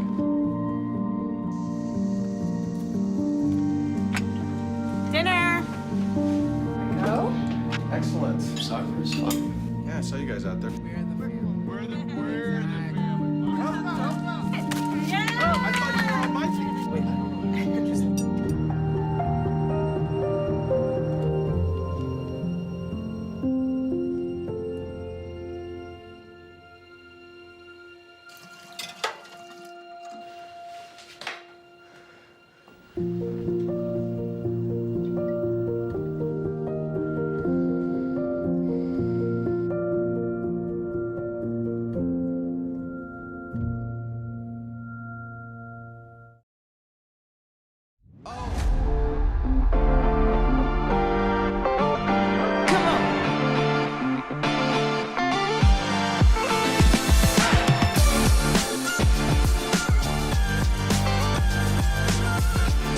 Cowboy State Daily Show with Jake on a Wednesday. And let's find out what happened on this day, January 21st, through history. If you don't learn from history, you're doomed to repeat yourself or something like that. Today is the birthday of John C. Fremont. You can't hardly go nowhere in Wyoming without seeing Fremont's name somewhere. John Fremont, very interesting guy. Soldier, explorer, politician. Really a dynamic individual. John C. Fremont, just a unique guy. Born this day in 1813. I read a book about him and include a lot about his wife as well. And I had a whole different understanding of him. John Fremont, he was nicknamed the Pathfinder or the Wayfinder, right? I think the Pathfinder, John Fremont, because of his Western explorations. The guy he had one foot in the world of politics in Washington, D.C. He was able to navigate that kind of thing, going to the cocktail parties. He knew how to drink beer with his pinky off the bottle. Like, he could do that, yet his real jam, his real passion was going out in the middle of nowhere and discovering new things. And that's why he went to the D.C. parties and moved his way up the ranks as he tried to convince politicians to basically fund his next expedition. And he was huge in the development of California back when we didn't even barely know it was out there, other than finding gold there. That guy, just amazing dude. Pathfinder, I think John C. Fremont. Yeah, nicknamed the Pathfinder. And all I knew of Fremont was probably what you know, that so many things were named for him in the state of Wyoming, including Fremont Peak. And so I dug in a little more, and the first thing I read about John Fremont was the diary of his cartographer, his map maker. I think it was his map maker. It might have been his photographer, now that I think about it. It was a German man. This would have been before photography was really even possible or very, prevalent. It was really clunky doing photographs back then. German cartographer with Fremont. If I did this research ahead of time, the show would go a lot quicker, but who's in a hurry? We're 4 hours with this. Surveyor and cartographer. Charles Preuss accompanied Fremont on 3 of his 5 missions. He wrote his own diary, and it was in a book, and I read a lot of it.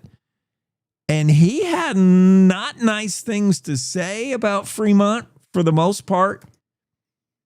John C. Fremont gets the nickname of Pathfinder for all his discoveries, yet his cartographer said, you know what? Fremont couldn't navigate his way out of a paper bag. It was the people, the guides he had with him that did all the work, which included, famed mountain men like, what's his name? Who was, now I got to ask who was his guide. Fremont Expedition. He used like Bridger, I think, right? Fremont Exped, or was this before Bridger's time? Fremont Expedition Guides. I'll type that in. He used like, famous guides who really knew their way around. Fremont didn't know his way. He didn't know where he was going. Kit Carson was his. Yeah, Kit Carson is the one who, if not for Kit Carson, Fremont would still be out there in the mountains of Wyoming trying to figure out how to get out, according to his cartographer, the German man, Preuss. He said, Fremont gets all the credit because he led the expedition. He raised the money. He was the face of it. But Kit Carson's the guy who got us into the woods and got us back out. And Fremont, I remember there was one instance in this German man's diary. He said, for instance, here's how silly Fremont was and how useless he was in the backcountry. We came upon a mountain, and I think the mountain was Fremont Peak. And Fremont declared it was the tallest mountain in Wyoming. He was sure of it. It was not. And he said, let's climb up there and plant a flag. And everybody in the expedition is like, it's 4:30 in the afternoon. You think you're just going to run up there, plant a flag, and come back down before night? It'll take 20 hours to get up and back. Fremont's like, let's go. And he started up the mountain, and Kit Carson like, yeah, no.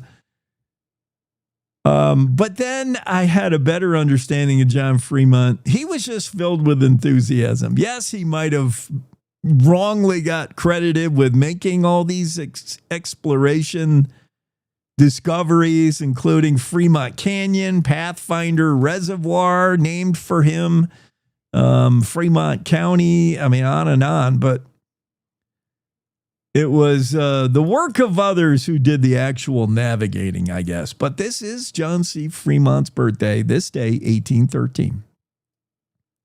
1855, John Moses Browning, legendary gun designer. You know Browning firearms. It's the birthday of John Browning, born in Ogden, Utah, 1855. January 21st, 1875, Waterworks was authorized at Fort Laramie. 1893, criminal case against Johnson County invaders was dismissed in Cheyenne, all part of the Johnson County Wars, obviously. 1941, it was announced that Wyoming would supply 240 men for induction into the Army the following month. Wyoming doing its part in World War II. It took all this time, January 21st, 1949, all this time after Kitty Hawk, after we invented flying. Is that where it happened, right? Kitty Hawk, it was the Wright brothers. Yeah, North Carolina. The Wright brothers, their brief flight in North Carolina, Kitty Hawk, and then eventually air travel.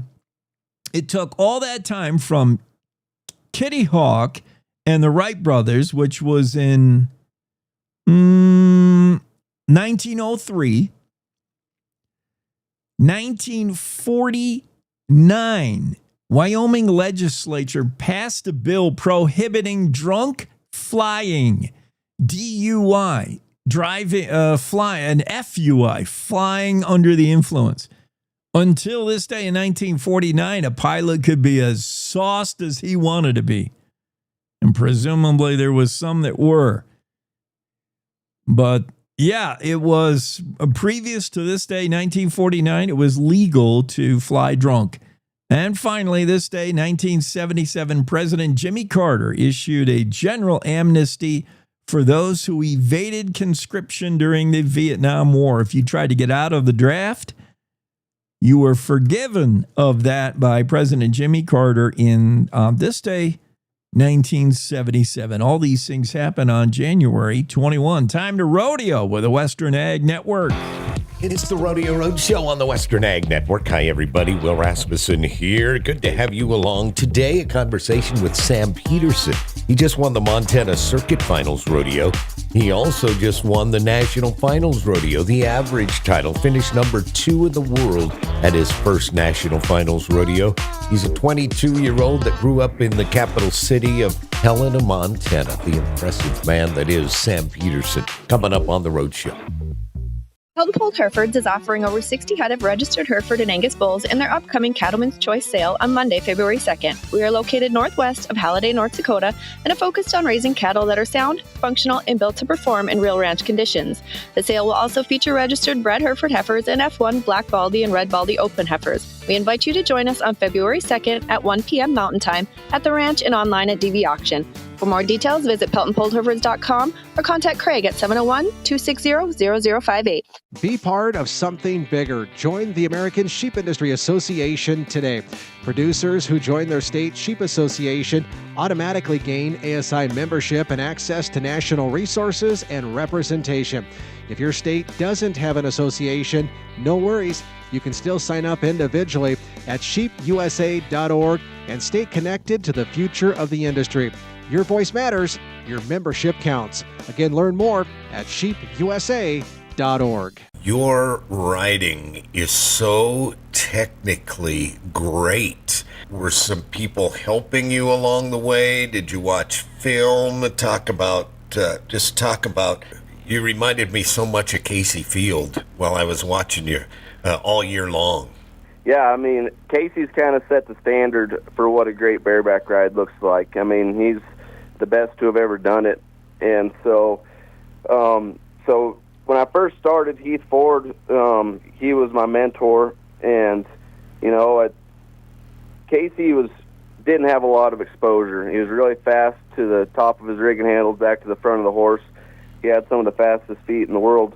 But I feel like sometimes he just didn't have a lot of exposure on, you know, some horses that gave him the opportunity to have it. So I wanted to have really fast feet, but at the same time be able to flash up the horses that needed it. So that was kind of my goal at the NFR was to you know, ride every horse for what it was, but make sure my riding I was getting marked over top of the horse.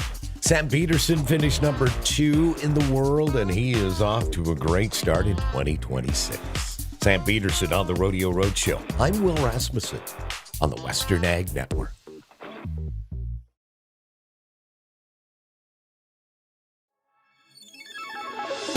This is the Cowboy State Daily Morning Show with Jake.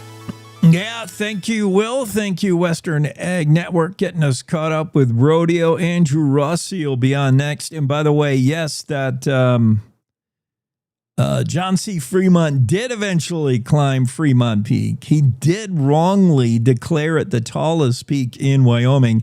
It's actually the 3rd highest point. He did that in 1842. Kit Carson and the cartographer, the German I was talking about, both climbed the peak with him. 13.7. Oh, I don't know how tall it was, but he did want to climb it like late in the day, and they said, no, you got to go. Let's go tomorrow.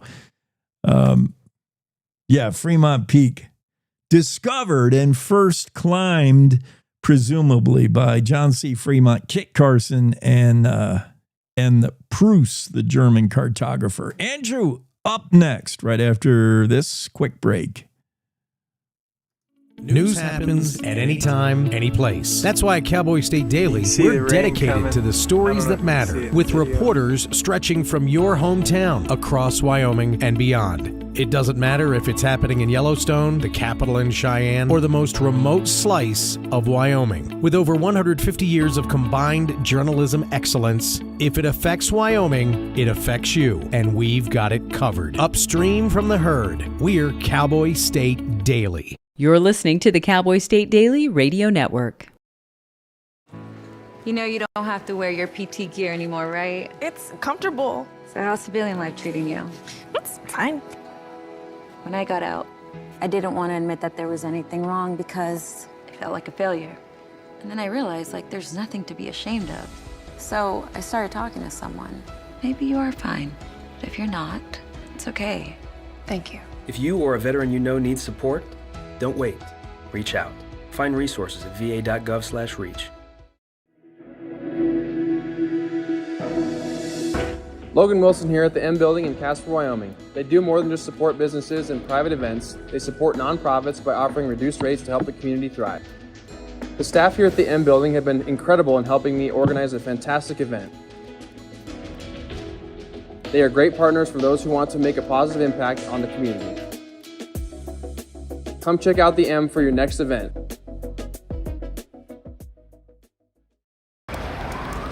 Hate is loud. It gets clicks. It gets attention. Hate, however, is actually quite small. But love is the majority, filling up something far more important than any feed. Love fills our hearts, our lives, our every day, with understanding, empathy, and compassion, leaving hate to become what it truly is, a whisper.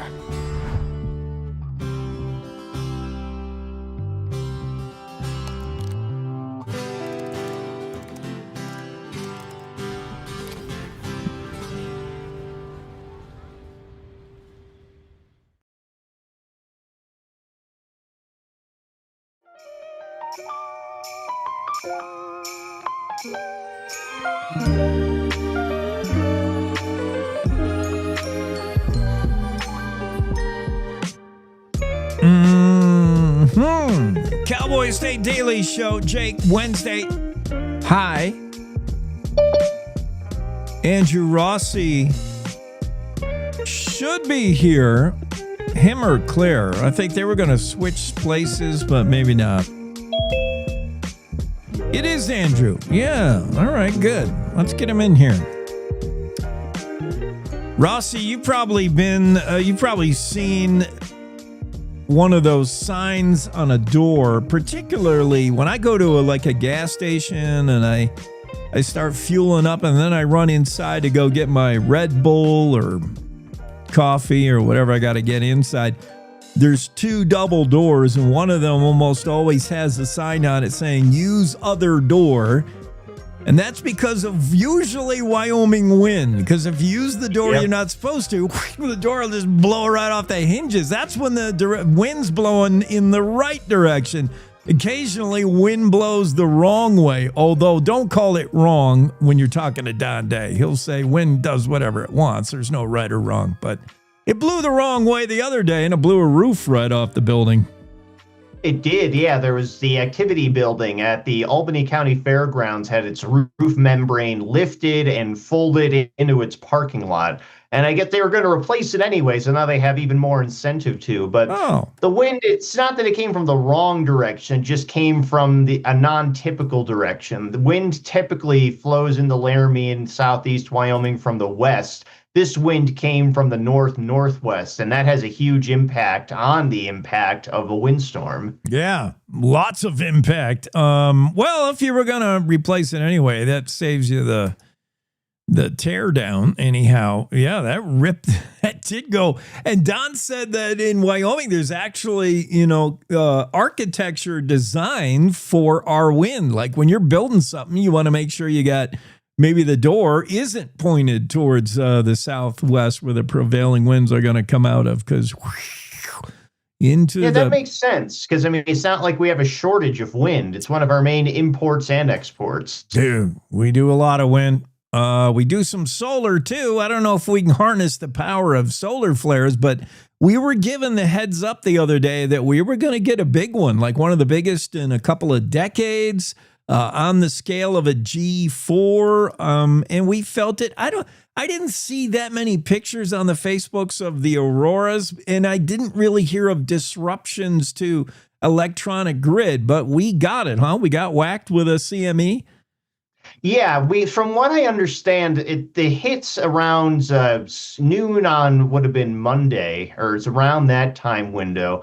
And it was kind of a dud Monday night, Tuesday morning. A lot of the photographers I know went out around, after 10, and they were done by midnight. They just didn't see anything. I only found one photographer who actually stayed out and tried to get something, and then they saw something worthwhile between 3 and 5 a.m. on Tuesday morning. And then there was actually, it was strong enough that it persisted into last night. So I've seen some people who got some good shots of the aurora last night too. But yeah, just the way the energy hit the atmosphere, it wasn't as spectacular as the intensity would have suggested it would have. So it was kind of a dud, to quote Jan Curtis, who I talked to a lot about these sort of things. He looked at it and there were some good things to see. It's not like there wasn't an aurora. It just wasn't as spectacular as what we saw last November or back in the summer of 2023.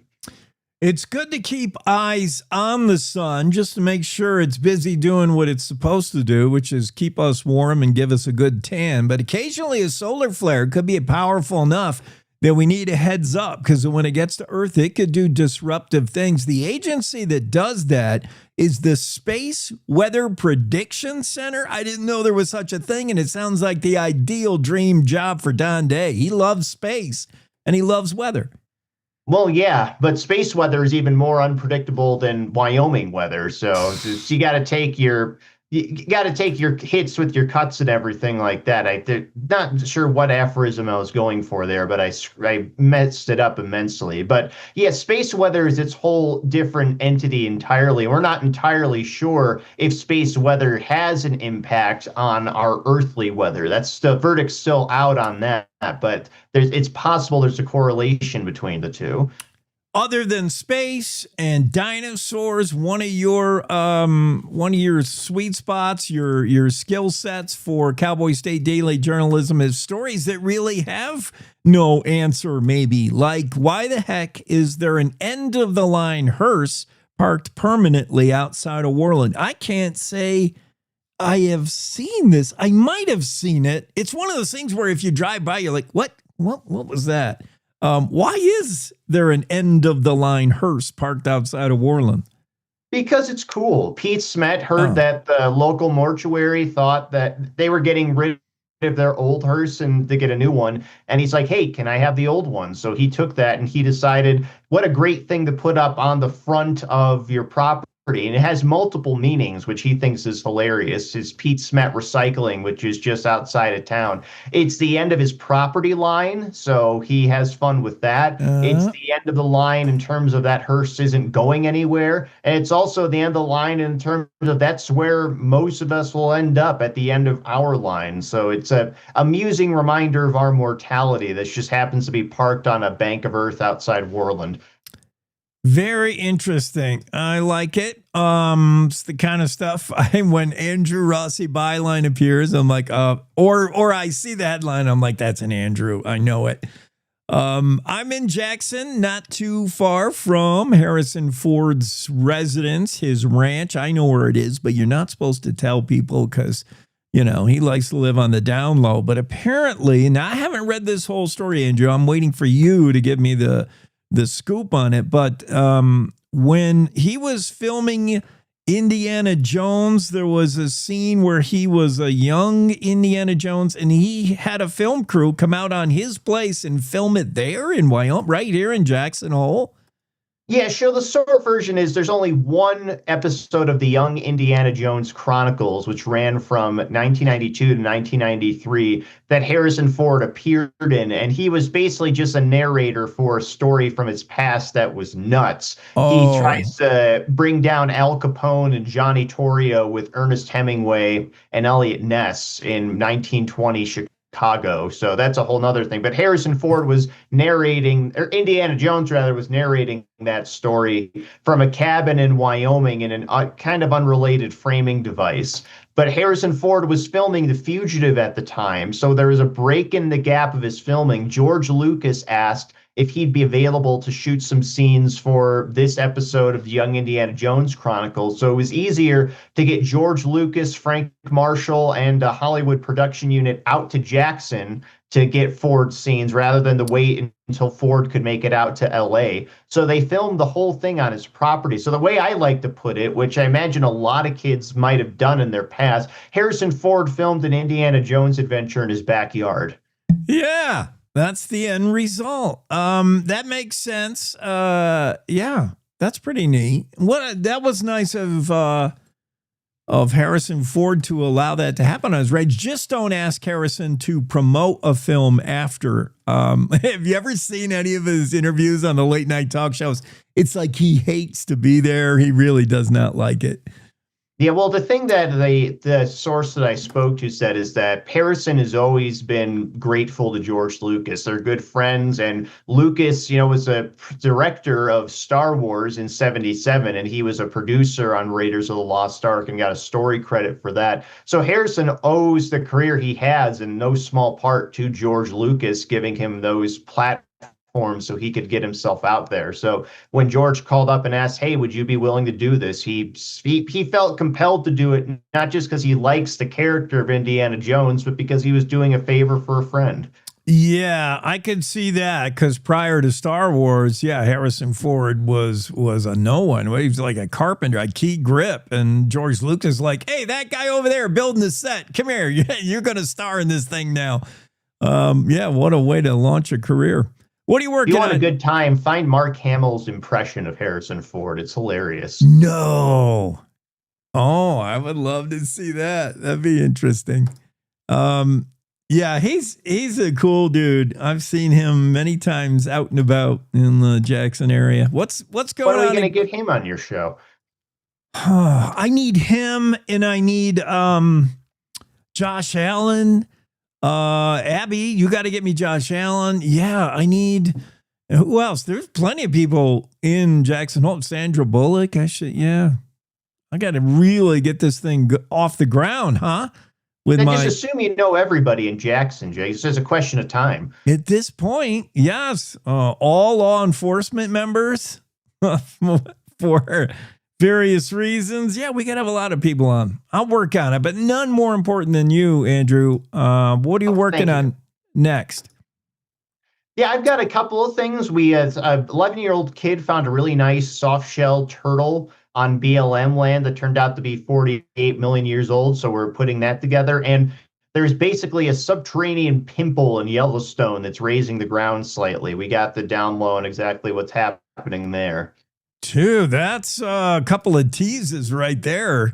I knew tortoises live a long time. I had no idea 48 million years was in the realm of possibility.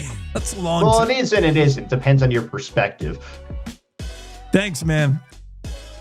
Yeah, take care. Have a great day. Cowboy State Daily Show with Jake and Andrew Rossi's stories that he wrote. Why the heck is there an end-of-the-line, cool-looking hearse outside of Worland as you drive in on US 16? If you've ever wondered, now you know the backstory. And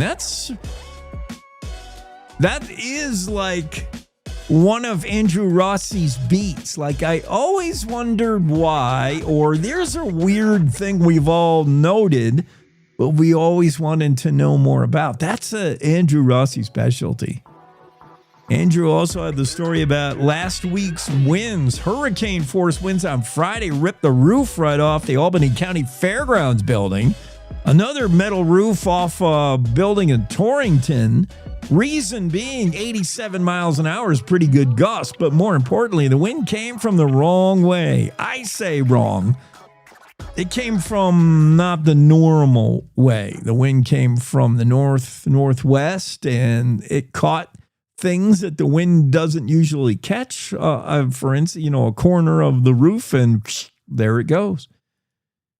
Andrew Rossi also gave us a heads up on the CME headed our way, the solar surge, an intense solar flare we experienced here in Wyoming and across the globe, really. Happened on Monday and Tuesday. It was a G4 geomagnetic storm watch for Monday and Tuesday. It did not create the auroras we thought it would, and it didn't really disrupt the electronic grid as it sometimes does. All those stories from Andrew Rossi, Cowboy State Daily.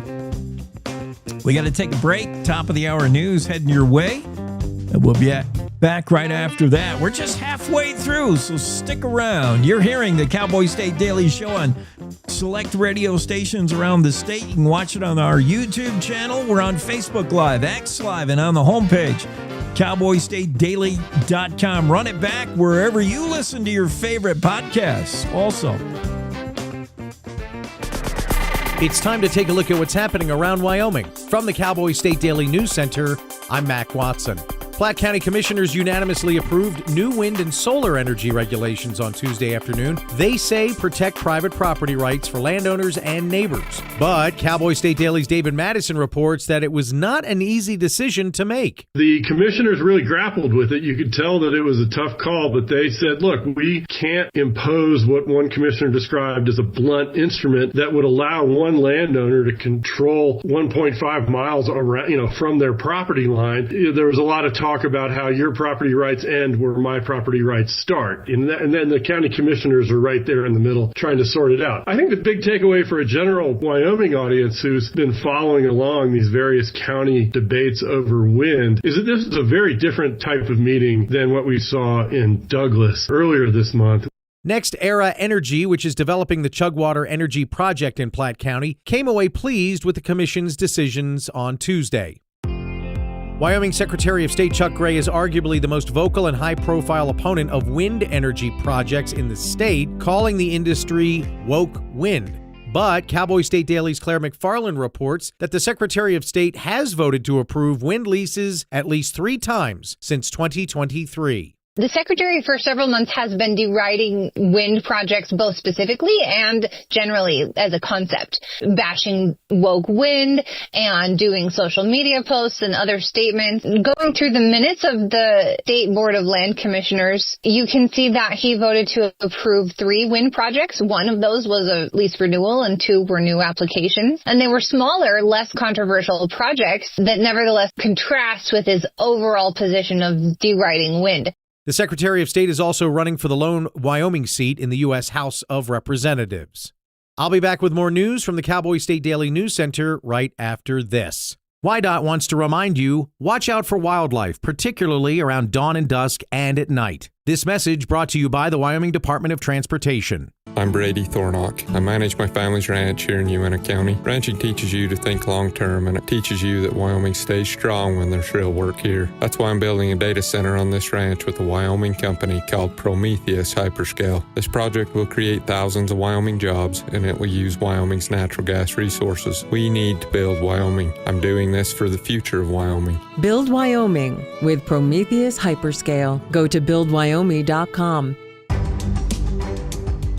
Cowboy State Daily News continues now. Campbell County native Trey Wasserberger, a co-founder of a new rancher-owned packing plant in western Nebraska, is celebrating as the company's prime steaks hit Walmart shelves. Cowboy State Daily's Renee Jean reports that Wasserberger started the packing plant out of desperation. In 2020, the pandemic hit. It was 3 years after Trey and his wife Dana had bought a ranch in Nebraska. And so that forced them to kind of rethink, how could we get our beef in stores, and led to this kind of idea for sustainable beef, which is a rancher-owned facility. 8 ranchers are co-owners or investors in the facility. Trey was kind of the driving force behind it.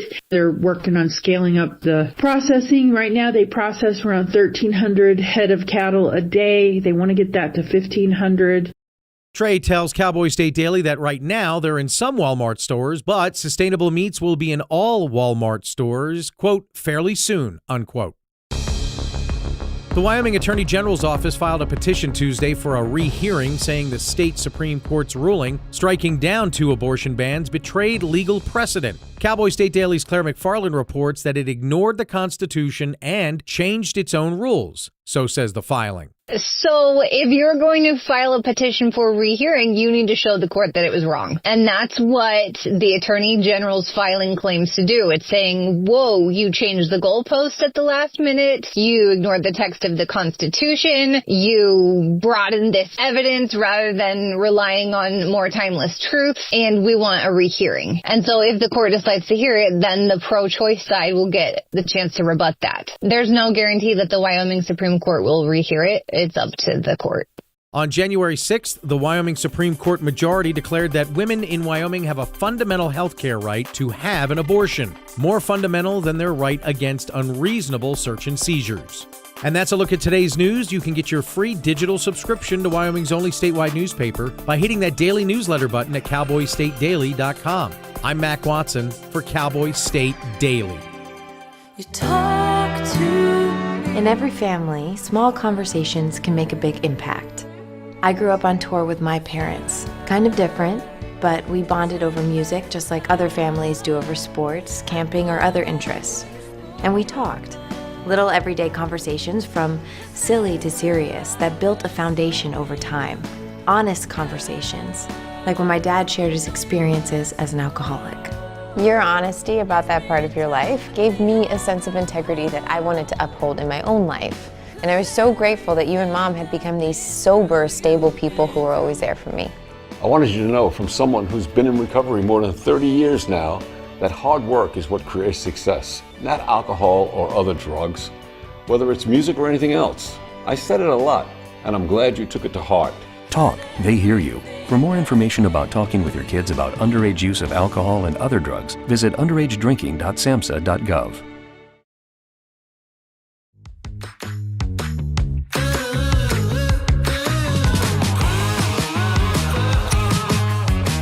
Cowboy State Daily Show with Jake, and we're joined by Claire McFarland. Claire, are you still on a tight schedule? No, I ended up not going where I was going. Okay, good. So we got a little bit of time with you. That's great. Yeah. Claire is, of course, a busy journalist for Cowboy State Daily. When she's not busy solidifying a loving relationship with Secretary of State Chuck Gray, she's probably writing a book review on a book that nobody's read. Just to show how fancy she is. Infinite jest. No, it's not to show you how fancy I am. I've never even heard of it. Is it a book I should read for reals? It's hefty. So that's okay. I'm not. If you're up for, yeah, I do recommend it. Yeah. So, how did it start? I enjoy an online newspaper called The Free Press. Yeah. And they did a story memorializing Wallace. And I was like, okay, sounds interesting. And so I read the book, and yeah, it's fun and it's fanciful and it's weird, but there are chapters in there written in the early to mid 90s. There are chapters in there where you're like, oh, he told the future. Look at that. I love when that happens. Yeah. He has this whole chapter where he predicts video calls with filters, like filters to make you look better or look a certain way. There's this whole chapter where he predicts this happening, and then everyone getting frustrated with how they look while they're on the phone and going back to voice calling. Nailed it. Okay, that's interesting. Claire writes basically the review of this in her opinion piece, which we get every now and then from you. I love them when they give us insight into the McFarland clan, but this one's interesting. Maybe I should. I'll read that book if you read the book I sent you. I'm telling you, you'll love it. I do got to read the book you sent me. But your reading list should also include, and I don't know if it does, a little bit of what's going on with the Supreme Court, the Wyoming Supreme Court, and AG Keith Couts, and his saying that, Supreme Court, you messed up here, here, and here on the whole abortion ruling. What are his points? Do you know? I do know. I read that 33-page filing yesterday, and so it's Couts' office. Jay Jurdy's the signatory on the filing. That's the special assistant to the Attorney General. But yeah, it is interesting to watch this interplay because remember, Couts got forcibly retired from the court for hitting our mandatory retirement age of 70. Yep. So And he then knows how it works. He decides, well, I'm not too old to raise hell in this space. And so he gets a job as the Attorney General. And so his office is now arguing in part based on cases that he helped adjudicate, that like he's plumbed the depths of these cases. Like if you'd been paying attention to these cases, you would have gotten a different result, High Court. And so often we see the states council, various states doesn't have that gravitas. But this one does. Anyway, so yeah, the points are, one thing that the High Court did in its abortion ruling January 6th was it changed the standard for facial challenges. We talked last time. Facial challenge is the plaintiff says this law is altogether unconstitutional. Not just what you did to me and how you applied it to me, but it's altogether. Yeah. The plaintiffs also advanced an as-applied challenge, but that's not relevant for the purposes of this discussion. So Jay Jurdy, all through these years of litigation, has been saying, okay, our rules here in Wyoming for facial challenges, they got to show that there's no set of circumstances under which this law would be constitutional. And I don't think the plaintiffs have done that, Jay Jurdy said. So that was his argument all along, based on the precedent that Wyoming had in place. And then when the ruling come down January 6th, they were like, also, we're rejecting this precedent for facial challenge. And so the Attorney General's argument is, whoa, you changed the goalposts without telling us and letting us argue on whether you could change the goalposts. So we've been arguing under this standard. You changed it to this one, and so you ought to reconsider. I wonder, A.G. Couts is so perfectly suited to be the guy in this case that I wonder whether Governor Gordon didn't anticipate a Supreme Court ruling that may have been unfavorable towards his inclinations on abortion and have Couts ready to go. He's fresh off the court. He's the perfect guy to get in there and like meddle around and tell the court where they got things wrong. Couts probably is the perfect guy to attempt to school the court on which he once served.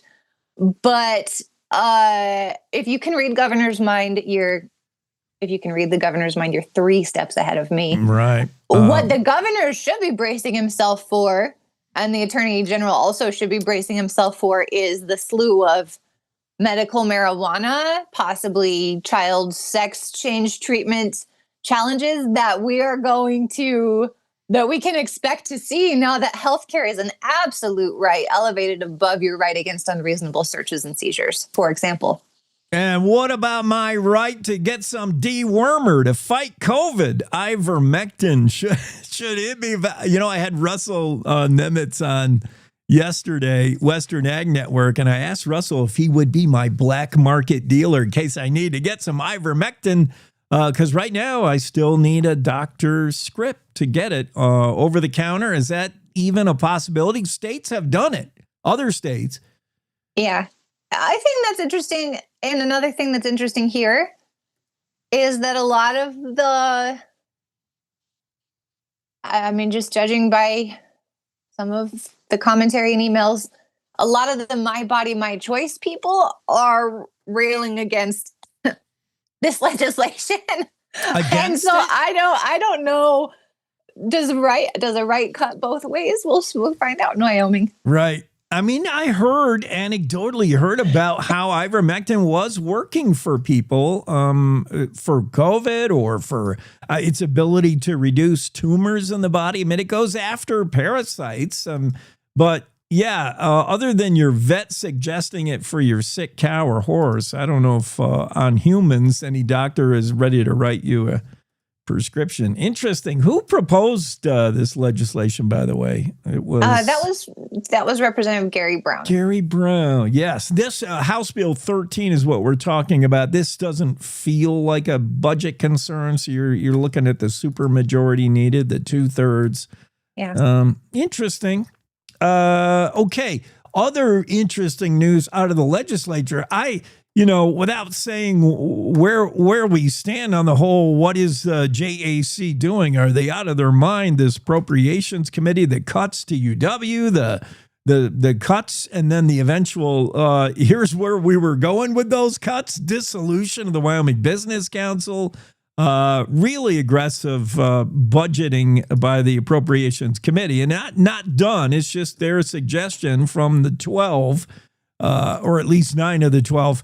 But it's the rhetoric. It's it's Senator Ogden Driscoll saying I've never seen anything like it. You got the governor's office or a governor's policy advisor saying what were his 2-word quotes, like wow and nuts.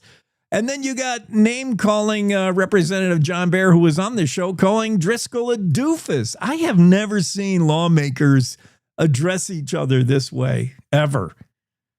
Oh, it's rare for a series of appropriations meetings to be this interesting. Yeah. I will say that. I don't know, like it's they're taking huge swaths out of the governor's recommended budget. And they're putting some pieces back. And, Chairman John Baer posted on Facebook, like, no one's talking about what we're putting back. I have reported some, not all, truly, but I reported, like, they did push to give troopers raises and snowplow drivers. And what was the other thing I reported? I reported that they are looking to appropriate several millions to help people who are on the developmental disability waiting list to get kind of intense care for developmental disabilities. Yeah. And so yeah, we reported that. I can't speak for other media outlets. I may be behind on my reading thanks to David Foster Wallace. But it's all of these conversations are worth having, right? It's Wyoming can sit down and have a technical and ideological conversation about the Wyoming Business Council. We can do the same for public media.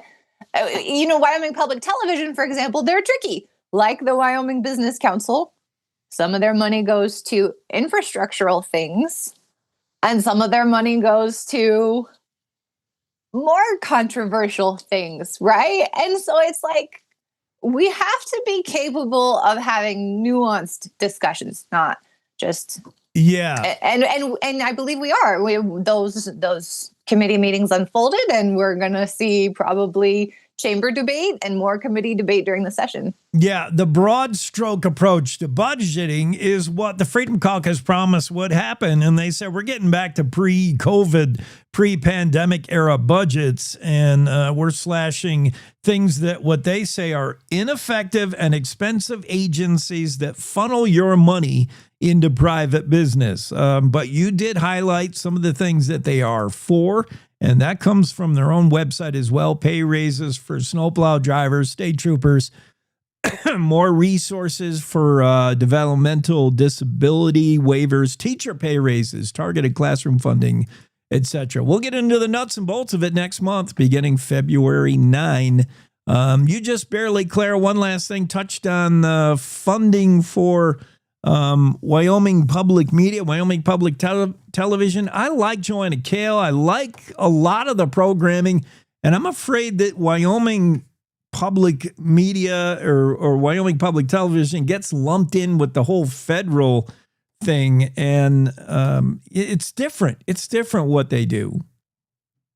That's why nuance, right? That's why nuance, yes. Yeah, and it was the Free Press, the newspaper I referenced earlier. They're so much fun to read, I swear. They had this story. Is the first name Uri? First name, last name's escaping me. A year or two ago, they had this story by a former NPR exec, like, yeah, we screwed with people. I remember that. Yeah. We betrayed we had our thumb on the scale, he said. And so that went viral. And I think that in a big way supercharged this whole thing. But as you point out, Wyoming PBS subscribes to that national programming. Joanna Kale herself has said our national content providers, national public outlets need to listen to rural people in rural Wyoming. She has said that repeatedly. And so yeah, those discussions, I think that there's two discussions. Some people are like, we don't like them because we think they're left. And some people are like, we don't like this because we don't believe that entertainment informational programming like this should be pulled from the public's paycheck. We don't believe that everyone should have to help pay for this kind of optional media stream for us, right? And so I think it's also important for people to distinguish the two arguments. I think they're two completely different arguments, and you don't always find them both in the same people. You're exactly right. That's a good point to keep in mind. Opposition towards Wyoming public television could be twofold, two-pronged. It could be like, we just don't like this left liberal thing, which we saw play out on the national level, but I'm not sure where you find it in the latest documentary on Trona miners. Like, that seems pretty right and pretty Wyoming. But yes, there is the argument, and you heard it made in your story by one representative that said, programming, television, entertainment needs to stand on its own, man. If people aren't paying to watch it, why should taxpayers be forced to pay to put it on? Thanks, Claire. Appreciate it. Thank you. Claire McFarland of the Cowboy State Daily Show. We'll take a quick break, and I'm right back here. We're going west, y'all. Not too far west. Cody is the true West, right? Director of the Buffalo Bills Center of the West is Rebecca West. And she is next, right after this. Let's face it, mornings are tough. Gotta get up, gotta get the kids ready, feed the dog, the cat, every other living thing in your house. Oh, get caffeinated. It's a lot of work. It's a lot of work. But you also want to be informed, catch up on what's happening in Wyoming and the world as well. Hear from the newsmakers of the day. That's why Cowboy State Daily has The Morning Show with Jake. Jake Nichols talks about the news you care about, not some ponderous, overwrought, inside the Beltway show that's syndicated out of New York or LA. You want the news that's going to affect you and your life. Jake interviews not only the newsmakers, but the deciders, the people who make the decisions for the future of Wyoming. Plus, you'll hear the stories directly from our award-winning reporters from Cowboy State Daily. So make sure you start your day off the Wyoming way with Cowboy State Daily's Morning Show with Jake Nichols. Monday through Friday, 6 a.m. to 10 a.m. Stream it on our homepage. Watch it on YouTube. Cowboy State Daily's Morning Show with Jake. Oh, and don't forget your car keys. This is the Cowboy State Daily Radio Network. I don't think that many kids in my son's school even do it. He makes fun of his friend who vapes. He would never try it. She's into soccer. She's on the honor roll. She's just not the type. No way. No way. No way. No way. My kid would never vape. Get your head out of the cloud. Today, nearly 8,000 kids will start vaping. Maybe even yours. Learn about the dangers at talkaboutvaping.org. Life's daily battles are not meant to be fought alone. We're not powerless, so long as we don't lose sight of what's important. Don't be afraid to seize that moment to talk to your friends. Cloud, you okay? Because checking in on a friend can create a safe space. The first step on our new journey. You coming? Reach out to a friend about their mental health. Seize the awkward. It's totally worth it.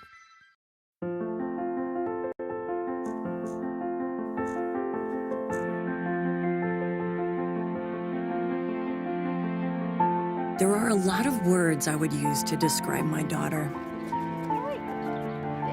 Kind, strong, hilarious.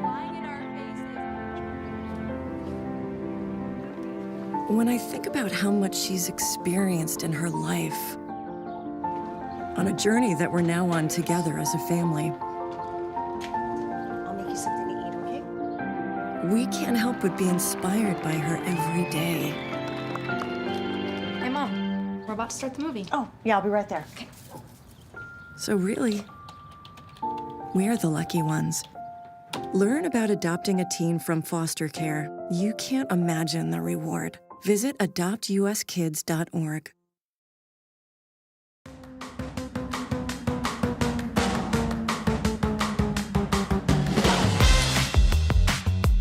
Let's get back to it on the Cowboy State Daily Show with Jake. Rebecca West joins us, the executive director of the Buffalo Bills Center of the West, which is a group of museums all put together. It's not just one. She's running the show since 2021. She got the job right when the pandemic was rolling. Rebecca, that had to be weird. I don't know how you did that. Dartmouth grad. What else can we say about you? Nice. Oh gosh, I've been in Cody since about 1994. Love this community, and originally from Pittsburgh, Pennsylvania, but I am a Wyomingite now, so glad to be here. I know. While you were in Pittsburgh, the family would come out to Eaton's every summer. Eaton's Ranch, right? What a way to be introduced into Wyoming. So cool. Yeah, we used to go out there every summer. Eaton's is the oldest working dude ranch in the country, and we still go there every August. So family tradition, and introduced me to this great state. Yes. And then, as many say who weren't born here, you got here as quick as you could. We're glad to have you. In fact, the invite was, I think you were working. Now, at Dartmouth, you had a degree in what you're doing now, like in history. Like art history. Yeah, and yet somehow you got sidetracked. You went to Bend, Oregon, because it's cool to be outside in Bend, but you got a job that was just, you're like, no. Yeah. And so you traded a job that paid you money for a job that paid you none. You had an invitation to do some Frederick Remington catalog research, and before you asked what it paid, which was $0, you're like, I'm in. and from there... look where you are now. You can't get any higher at the Buffalo Bill Center. You're doing it. It's been a terrific journey, and yeah, you got it. I mean, this was an internship that was supposed to be about 6 months that's turned into a lifetime of learning. And I'm here at the helm of the Buffalo Bill Center of the West and couldn't be enjoying it more. And here we are. It's 2026, and so it's been over 30 years that I've been with this organization, and strange way to get here, but it was a happy accident. Yeah. And that organization, that facility, that place in Cody it's the anchor of Cody. It really is. And it's a premier place. For those who have never visited or who have maybe even never heard of it, let's start there, Rebecca. What is Buffalo Bill's Center of the West? What are you trying to do? It like I mentioned, it's more than just, it's a collection of museums. It's a 2-day, you like set aside some time. You're going to be there a while. In fact, your ticket is good for 2 days. That's how long it may take to truly navigate everything. It is. And you've summed it up well to start, but I can tell people a little bit more. We're located here in Cody, Wyoming. We're considering ourselves in the heart of the American West. It's not a likely place for such a large organization. We're about 109 years old. Started as the Buffalo Bill Memorial Association. Across the street was the original building, which is now the Chamber of Commerce. And we've grown into a world-class institution. We have 5 different museums that have their own collections. We have a research library. And it's a lot more than that. When you just describe it as 5 museums, people don't understand the scale of it. I mean, we cover with our campus about 8 acres, and much of that is exhibit space. So when somebody comes in, we cover science, we cover art, we cover history, art history, archives, firearms, you name it, we've got it. So we're a destination for people who are coming to this region. I mean, just the firearms thing alone takes some great care, attention to curating. Who decides what's going to be in the museums? Does each have their own? I mean, you've got some 60 or more full-time employees, 120 seasonal people. I mean, what a great crew. Give them a shout out. Yeah, the staff here is amazing. They're dedicated. A lot of them have come here for professional jobs, and they keep this place running, and they make us look terrific year round. As far as what goes into the different galleries and the exhibitions, it's a joint effort, but we have curators and library directors for each of the different areas. But what they're really looking at, in addition to what can show the collection best, it's what audiences want and need. And that's changed a lot around the nation for museums. We're trying to keep up with that and be innovative. And people want a lot more on-demand, quick information technology, but they still love to see the artifacts and the art and the firearms in person. So that has not changed. I did want to get into that because, as I've heard you point out, and as we could all probably anticipate, today's day and age, with a whole screen, we need instant gratification. We need right now, and we need it on a 2-inch screen. To actually go and see and experience something tactile and real and a little bit slower. Is that still an appeal? You do have to appeal to the tech age, these tech people, but also you say you can also spread the message to slow down and enjoy this piece of history. I don't know. How do you navigate that? That is difficult because we have a little bit of both, and people do need to slow down if they want to enjoy art and artifacts in person. We like them to actually stop and pause for a moment, but we do have digital engagement, lots of audio, visual, and that's something that really appeals to audiences of all generations today because that's what they're used to. And you nailed it. They want instant gratification, and they don't just want to read, they want to have multiple senses engaged. So as you go throughout the different museums, you'll see that, especially in the Draper Museum, you have a lot of ambient audio that's sights and sounds of nature, and it really kind of gets your brain working. We also have the ability to hit QR codes in a lot of the different galleries. So if you do want to engage on your phone, you can do that. So a little something for everyone. And of course, have a lot of content on our website. So if people can't get here, they can click on centerofthewest.org and see what we have to offer and engage virtually too.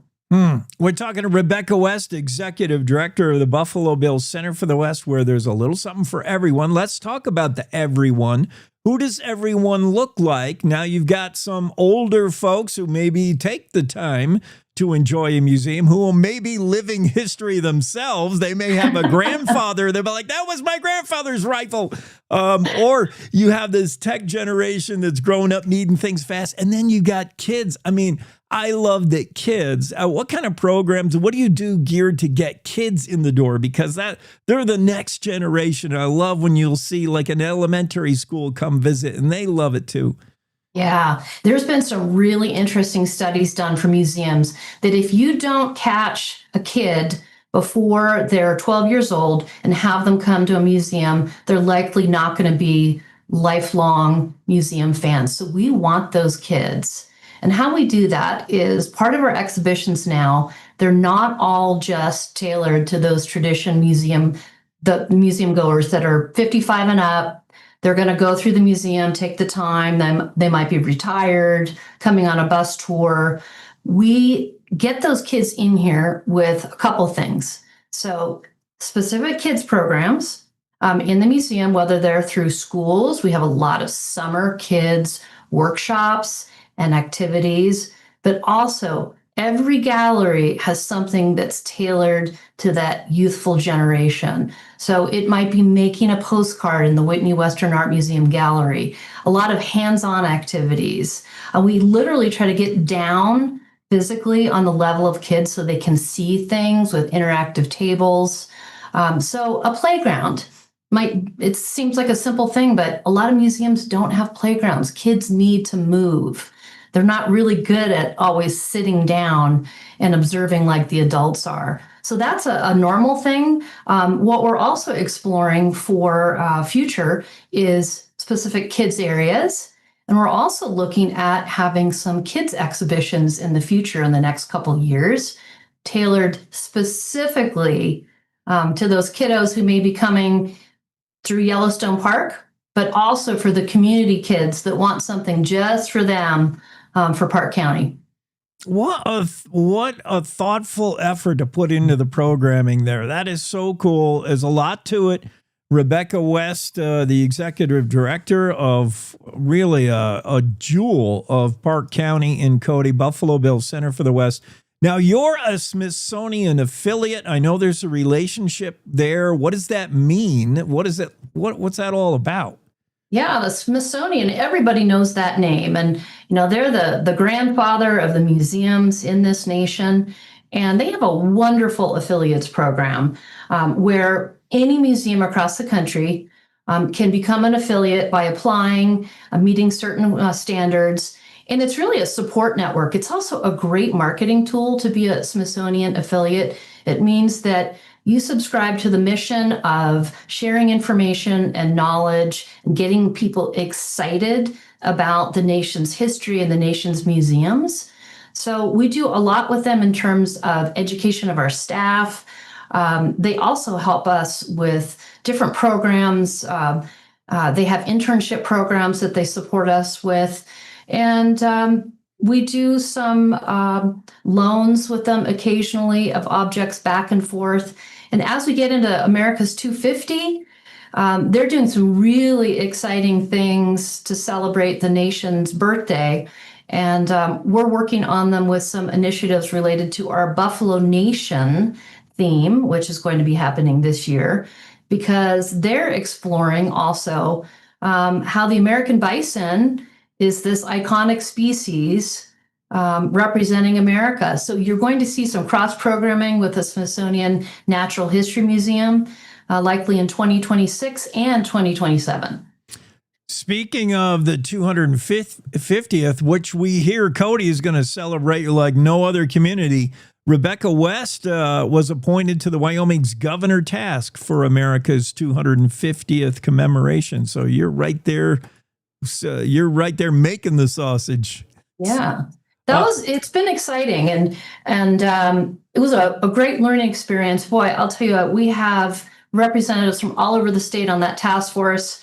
And Governor Gordon appointed us, and our job was to allocate the grants funds that were put aside by the state of Wyoming to support this 250th initiative, which means that we had funding for every single county in the state of Wyoming and the 2 tribes in Wind River, and also for agencies and different cities and towns who wanted to put in an application. So that ended in December. We awarded all the funds, and I'm pleased to say there's an incredible array of activities that are going to be happening all over the state, ranging from different celebrations, parades, public murals, plays, films, oral histories, museum projects, trails projects, you name it. The state is really coming together to do this. And it was an honor to serve on that committee and see what kind of creative ideas came out of every single corner of the state. Pretty amazing. I can't wait to see what role the center is going to play this July, this summer. It's going to be record visitation, I'm sure. All right, Rebecca, one last thing before we let you go. We're going to put you to the test. This is just to show that Rebecca doesn't sit in her ivory tower as the executive director. She doesn't hold herself up in the office. She gets out. She knows everything is going on in the 5 museums. Give me an idea of 2 things that if I came to visit, and I'm from another country, I come and visit, and the 2 things maybe you're most proud of. I have 5 minutes to visit the center, and you say, all right, well, you can't miss this. What 2 things are you so proud of that you have there that nobody else has? Oh my gosh, only 2. Okay. Yeah, just 2. Yeah, just 2. All right. So that's hard to nail down, but there's an iconic painting, Albert Bierstadt, Last of the Buffalo. That's one of our masterworks. Yeah. And number 2, oh gosh, it's not on exhibit right now, but it probably will be back on its Red Cloud shirt. That is probably one of my favorite objects. It's incredibly powerful and beautiful. But beyond that, there's so many things. And everybody has their own discovery ahead and something special to pick. But those are my top 2. Wow. Where is Red Cloud shirt right now? And how do you care for it to make sure it doesn't disintegrate? Well, exactly. And that's why it's resting right now. It's in storage. I in my mind, I know the exact cabinet, vault, and location. And we do that periodically to give it a rest from the light, the different conditions, so we don't literally love things until they disappear. So we're hoping that'll be back on exhibit. However, you can see it online. We have images of it. And Albert Bierstadt's Last of the Buffalo as well. That rotates on and off.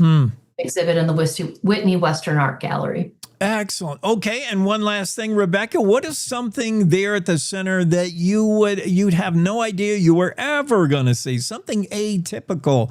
I heard an interview with you with Wendy Core, the Roundup going back last May, and you talked about an Andy Warhol stuff. What is something that you'd be surprised, like, wow, I never thought I would see this at the Buffalo Bill Center of the West? Well, I think you see a lot of modern pieces, and people often think of the Old West, right? So older things. We have some incredible contemporary art, things that were made in the last year or so that have been acquired, and really vibrant art. We did have Andy Warhol's on loan for the Pop Goes the West exhibit. That closes the 25th of this month. So literally a couple days to see it. I think people are really surprised when they see really fun and funky contemporary art as part of our collections. And I love it. It's one of my favorite things to look at in contrast to the beautiful old masterworks. Good point. All right. Well, good advice. That's Rebecca West, Executive Director of the Buffalo Bill Center of the West. Find it on the interwebs. They got presence online, centerofthewest.org. Start your journey there and then get inside. Get to Park County, get to Cody, and go see it. And set aside some time. Rebecca, thank you. Thanks for having me, Jake. You bet. We got to take a break, and we're coming back we're going to talk UW sports with Jared Petrino. We'll do that next. JB Hunt now has CDLA truck driving jobs in the Cheyenne area, and they're hiring Class A drivers for a local dedicated route. Drivers can make $78,000 a year and be home every night. Plus, medical benefits after 30 days on the job, also earning paid time off on your first day, and enjoy other perks like a company-matched 401k. As a company founded by a truck driver, JB Hunt is driven for you. So head to drivejbhunt.com to see the JB Hunt difference. That's drivejbhunt.com. In Wyoming, you want news from folks who still shake hands and mean it. You just want the facts. That's why more Wyomingites listen to Cowboy State Daily Radio. News that doesn't bend, twist, or dance around the truth. Crisscrossing the state to cover the news the way you like it, with reporters steps away from the Capitol in Cheyenne and in your hometown. No spin, no corporate suits, no duh. Talking about your state. This is Cowboy State Daily Radio. You're listening to the Cowboy State Daily Radio Network. Who can you turn to for news you can trust? Your local TV and radio broadcasters. You trust us to keep you safe during times of crisis and to deliver the weather, sports, and entertainment you rely on every day.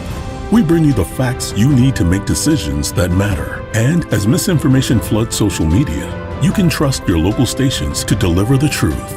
Text TV to 52886 and tell Congress you rely on your local stations for trusted news. You handle the healthcare, we'll handle the marketing. In need of a spark for marketing your medical practice? Loom Studio provides creative and strategic healthcare marketing that illuminates the path to bigger and better experiences for your business and your patients. We specialize in branding and design, social media, website design, SEO and SEM, not to mention content creation, public and media relations, and marketing metrics to ensure you're getting results. If you're looking to increase your patient engagement and retention, enhance your community impact, and streamline your marketing efforts, our team is ready to help you achieve your goals. Contact us today and learn more at loomstudio.com. I'm Chris Jakovic. I served in the United States Air Force and I deployed 3 times. So in 2017, I was serving as an Air Force First Sergeant. Our motto in that role is my job is people, everyone is my business. But unfortunately in that year, I would lose my own brother, Lance Corporal Adam Jackamick, to suicide. The majority of veteran suicides are from guns. I store my weapons securely, not only for myself, but for my family. My service never stops.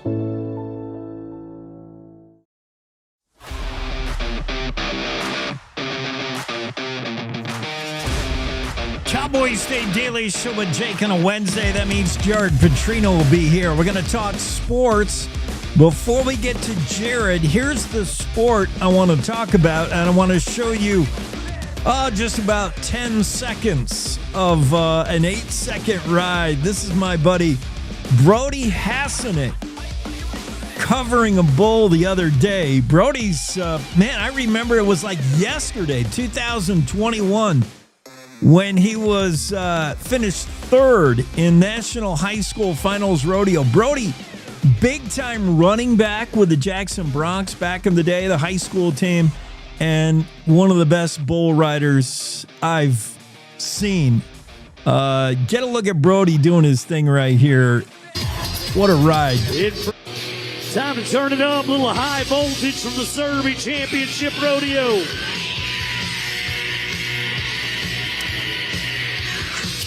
The 21-year-old bull rider. Get him, Brody. Let's go. Yeah, man. I love it. Brody Hassanek topping another one. Did you ever get a chance, Jared, to see Brody as the running back for the Jackson Bronx back when we had a pretty darn good team, went to state? Back to Maverick replays. Sorry, I got to stop my video or we're not going to be able to hear it. Okay. I can't stop it. All right. Yeah. Did you ever see Brody Hassanek? Yeah, I got to watch him in a state championship game down in Laramie. Yeah. Very good football player. Yeah. Tough guy to bring down, that's for sure. Right. I think, wrestlers and bull riders, they have that core strength, and you don't tackle them with an arm or even one guy. They're hard to bring down. Yeah. Jared, let's talk about, one thing I noticed in it was a bummer for me to watch the Bills lose to the Broncos. But I know it made a lot of Wyoming Broncos fans happy. I watched after the game. I love to see what players interact with who. And, of course, quarterbacks seek quarterbacks. And I saw Josh look for Bo Nix to make sure that they hugged. Who knew Bo Nix had a broken ankle at that point? Grimacing. I thought that was because Josh hugged him too hard. But I watched Josh seek out Andrew Wingard, right? Mm-hmm. Yep. That was cool.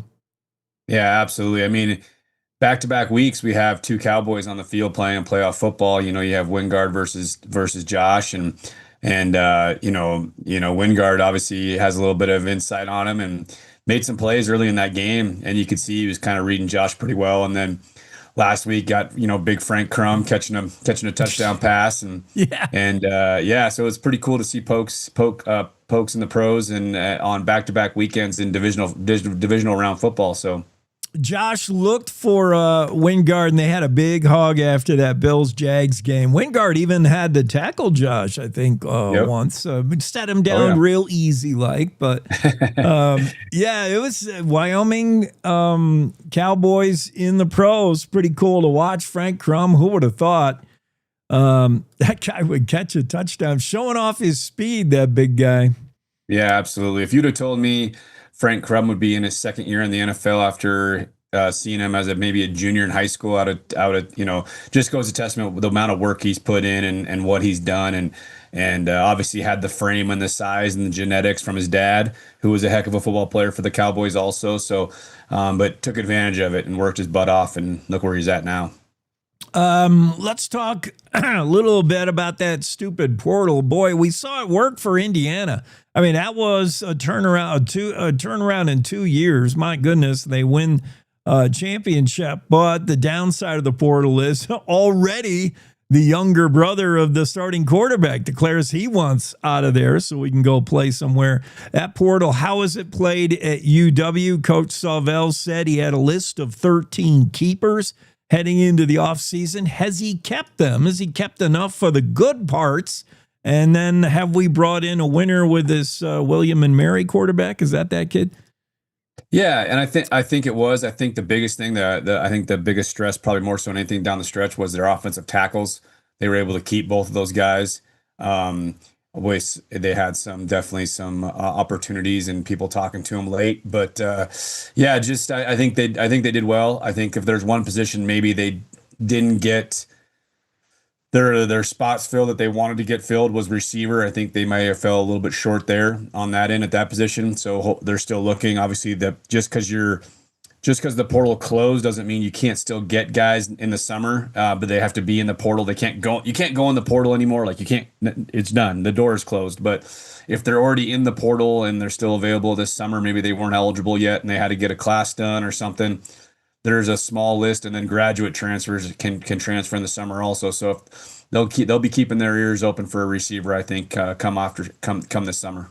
Tough stretch for the Cowboys on the basketball court. 81-65 loss to Boise State. We were down some players. Cowboys now at 11-8 overall, 2-6 in conference play. Saturday, San Jose State at 2:00 at home. Yeah, it was a tough one last night. It started off okay, and I think it was the type of game that the Cowboys needed to win when it was kind of pretty slow, and Boise State wasn't. They were having a hard time finding the basket, but then they went on I believe it was a 23-2 run right between the end of the first half to the start of the second half, and then just really broke away, and Cowboys weren't able to overcome. Not having Nas, not having some guys to score really hurt the Cowboys last night, and so they have a tough stretch. They have a. It doesn't get any easier for them. If you look at the San Jose, that's a big must win probably this Saturday. Not that not every game is a must win, but that's a big one for the Cowboys because it gets tougher. They got Utah State, and they go to I think it's New Mexico, and then San Diego State again. So they got a tough stretch coming up here. So this Saturday is very big for them to control, and hopefully they get Nas back for that game. Yeah, meanwhile, the Cowgirls going to see a whole bunch of Utah State home and home with them, welcoming the Aggies tonight, right? 6:30, and then we go there. Yep. So, yeah, and they had a tough one last week against Boise State on the road, but then came back against Air Force and had a big win on Saturday. So they're protecting the home court, and so hopefully they can continue to do that. Yeah, Cowgirls crushed Air Force 67-44 last Saturday. How about I didn't save this story, but I can remember seeing it that we had a nice upset win in wrestling against one of the Dakotas, right? South Dakota. Yeah, South Dakota State. Yeah, it was a big win against South Dakota State. Big team win. Not too sure if maybe South Dakota State didn't wrestle some of their guys, but I can't imagine that being a conference duel. So yeah, big win, and I believe that was Sunday afternoon, and that was a big win for the Cowboys. Hey, you got your ear to the ground of all things happening in Laramie, and certainly the buzz has to be what does it mean when we see the Appropriations Committee making cuts to the university? Ed Seidel is a guy who was there. He had to answer the 28th president. It's weird that Ed's outgoing. There'll be a new guy that has to step into a hornet's nest of where are we going to get funding? And then what do the cuts mean for Tom Berman? Are we going to be playing D1 football a couple of years from now? Is that going around in Laramie like I think it probably is? Yeah, it's definitely a scare. It's a big week down in Cheyenne this week for any type of public education, let alone the university. But if any type of it's a trickle-down effect. If they don't get the funding that they've gotten, and we've been so fortunate down in Laramie to build what they've built when Tom's 20 years there. You look at from the facilities from when he started there to where they're at now, a lot of that had to do with the state, and they stepped up and they helped out with and help get those things. And now it's not about facilities. Now it's about keeping athletes at your school and being able to afford them and giving them the financial backing that they would need to stay. And unfortunately, that's the climate we're in with college athletics right now. And yeah, so it would be a big hurt. It would I don't know about losing sports, but it'd be a definite competitive disadvantage for the University of Wyoming athletics moving forward. Yeah, I mean, that is uncharted territory where we're heading with the whole NIL. And I don't know. Indiana is a success story, but I don't know if Wyoming could be part of that narrative. It just seems a stretch. And then you see things like, Montana State playing a fun football game that was really well watched across the nation. I don't know. Yeah, and I think you're going to get to this group of the Power Four is going to separate, and they're going to be their own division, and then I think it's within time where this group of six conferences that we're a part of will be its own division. So then you're going to have FCS, and then you're going to have the Division II. So it's just going to add another layer to this, and that I think will bring in everything. We'll stay Division I program, but then hopefully compete for a national. I mean, that'd be kind of fun, is competing for a national championship at the level of where we're at, and I think that would be something that's realistic. Yeah. It's going to be new. Even next year, it's going to be you. I mean, you look at our conference schedule. It's it's not the same. You got UTEP on the schedule now. We've had UTEP in the past on the schedule, but you got UTEP. You got Northern Illinois. So there's different schools that we're going to be playing, and we're losing some schools, and so it's going to be an interesting fall. It's going to be a new fall for just everybody. So. Yeah, I mean, the way it's trending, these power conferences in college football have become semi-pro. And Correct. Then the real college is where Wyoming and everybody else is going to end up in something under D1. I don't know. And somewhere beneath all of this, these kids are still supposed to be going to school. So just remember that. Yeah, right. Like that kid for the Miami quarterback. They said he hasn't even gone to a class yet, and he's I can't even. Let's talk pro then, if this is practically pro football. What do you make of these head coaching job vacancies? 10, 11 of them, like, whoo, man, it's tough to be a head coach in the National Football League right now.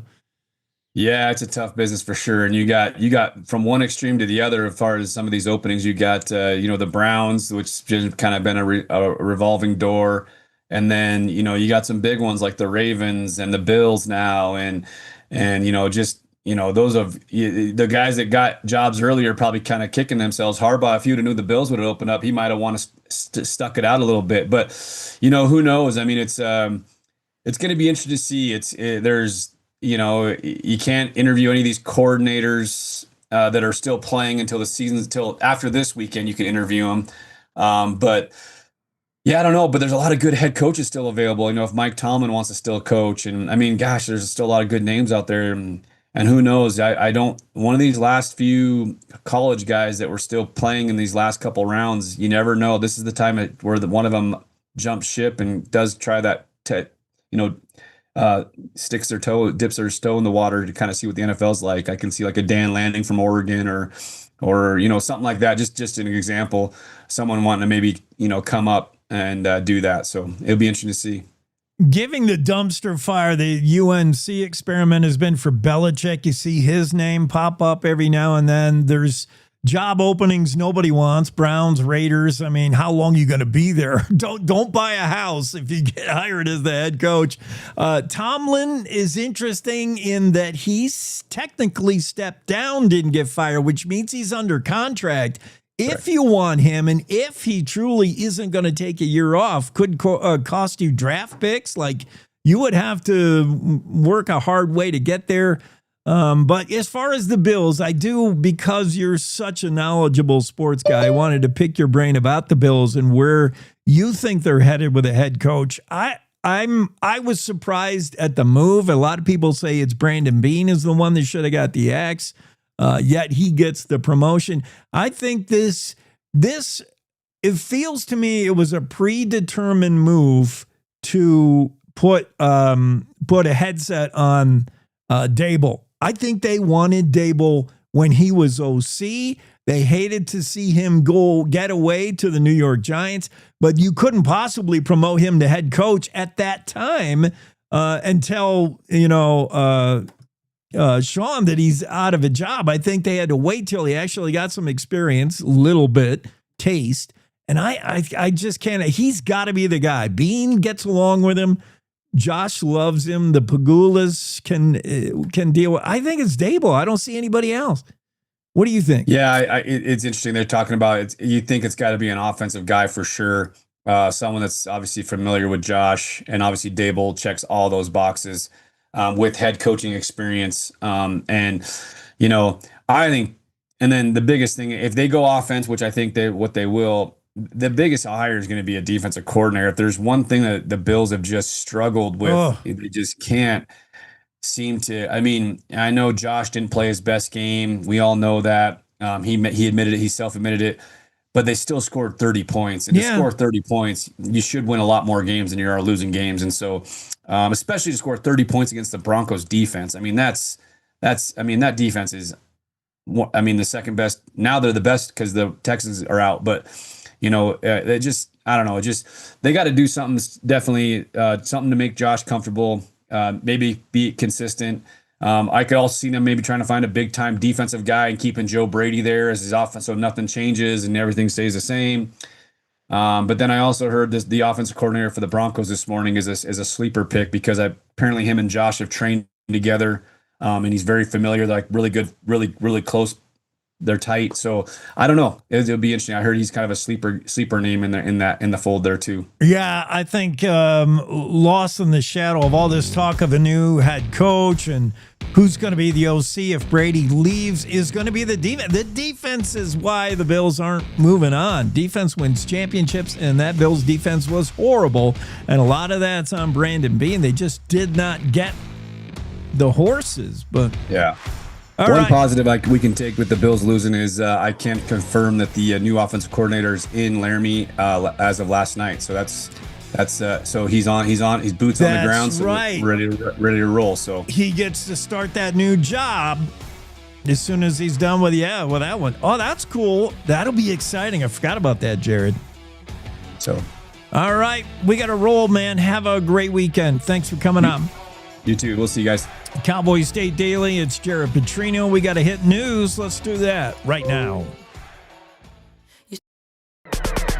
It's time to take a look at what's happening around Wyoming. From the Cowboy State Daily News Center, I'm Mac Watson. The fate of Wyoming public media hangs in the balance after the Joint Appropriations Committee last week voted to discontinue providing state funds to the entity. Cowboy State Daily's Kate Meadows reports that this doesn't necessarily mean the end of the media group. The Joint Appropriations Committee voted last week to pull public funding, state funding from Wyoming Public Media. Former Wyoming Public Radio news director Bob Beck said that there's still a lot of ball game left, right? And what he means by that is nothing is set in stone. This is part of a draft budget that Appropriations Committee will send to the entire Wyoming legislature to vote on, and it still has to go through the budget vote in February and receive a signature by the governor. So a lot can happen between now and then. Wyoming Public Media is one of several entities on the chopping block as the Joint Appropriations Committee crafts its budget bill to present to state legislators next month. A 30-year-old Casper man is recovering in a Denver hospital with second and third degree burns following an explosion on Monday afternoon outside his home. Cowboy State Daily's Dale Killingbeck reports that Norman Edward Cardinal III's sister says he's got a long recovery. A 30-year-old Casper man is in a Denver hospital sent there by air flight because there was an explosion at his home. The fire department is telling me they don't know the source of the explosion, but his sister told me that he works for a company that services gas pumps, and she thinks he was working on the job. His sister told me there's going to be some definite recuperation needed. She set up a GoFundMe to help the family right now. She said he did have health insurance, and the company is helping with hotel bills for the family while they're down in Denver. Now, according to Sister Sydney Cardinal, her brother was flown to the UC Health Burn and Frostbite Center, suffering from second and third degree burns on his hands and face. I'll be back with more news from the Cowboy State Daily News Center right after this. WYDOT wants to remind you, watch out for wildlife, particularly around dawn and dusk and at night. This message brought to you by the Wyoming Department of Transportation. My name's Brady Thornock. I manage my family's ranch here in Uena County. Ranching teaches you to think long term, and it teaches you that Wyoming stays strong when there's real work here. That's why I'm building a data center on this ranch with a Wyoming company called Prometheus Hyperscale. This project will create thousands of Wyoming jobs, and it will use Wyoming's natural gas resources. We need to build Wyoming. I'm doing this for the future of Wyoming.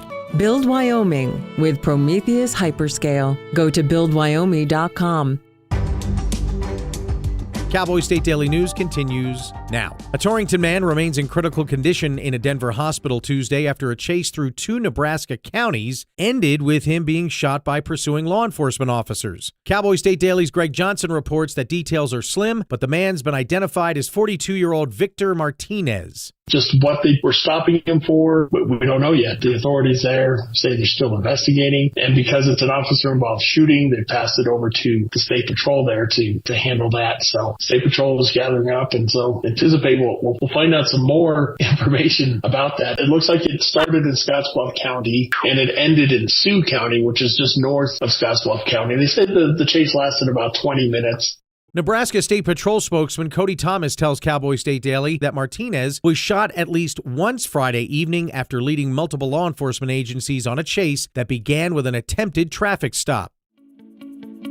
A Wyoming bison rancher is concerned that a BLM Montana decision to pull grazing leases for bison could lead to reclassifying the large animals as wildlife. Cowboy State Daily's Mark Hines reports that this ruling could make raising bison illegal in Wyoming. The BLM is saying, because you are managing your bison herd there as wildlife, you can't graze them on federal grazing allotments there. They're trying to decide, should American Prairie be allowed to keep running these bison on grazing allotments? The broader topic at hand is, if the BLM is saying these bison have to be classified as wildlife, does that mean all bison everywhere have to be classified as wildlife? Because there are several bison ranches in Wyoming where bison are raised essentially as livestock, and they're sent to slaughter, and the meat is sold.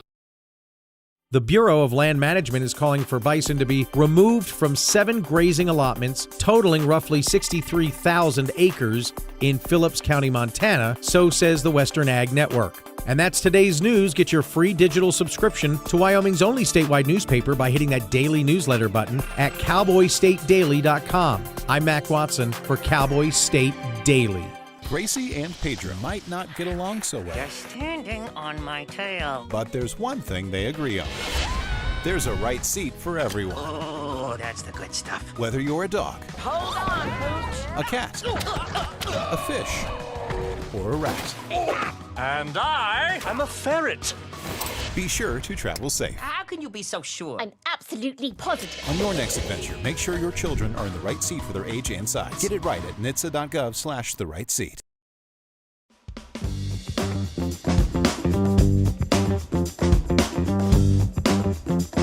Cowboy State Daily Show with Jake on a Wednesday, calling Dr. Billin. Dr. Billin. Dr. Aaron Billin's with us, emergency medicine physician in Powell, Wyoming. You may have seen him do his best work at the Powell Valley Healthcare.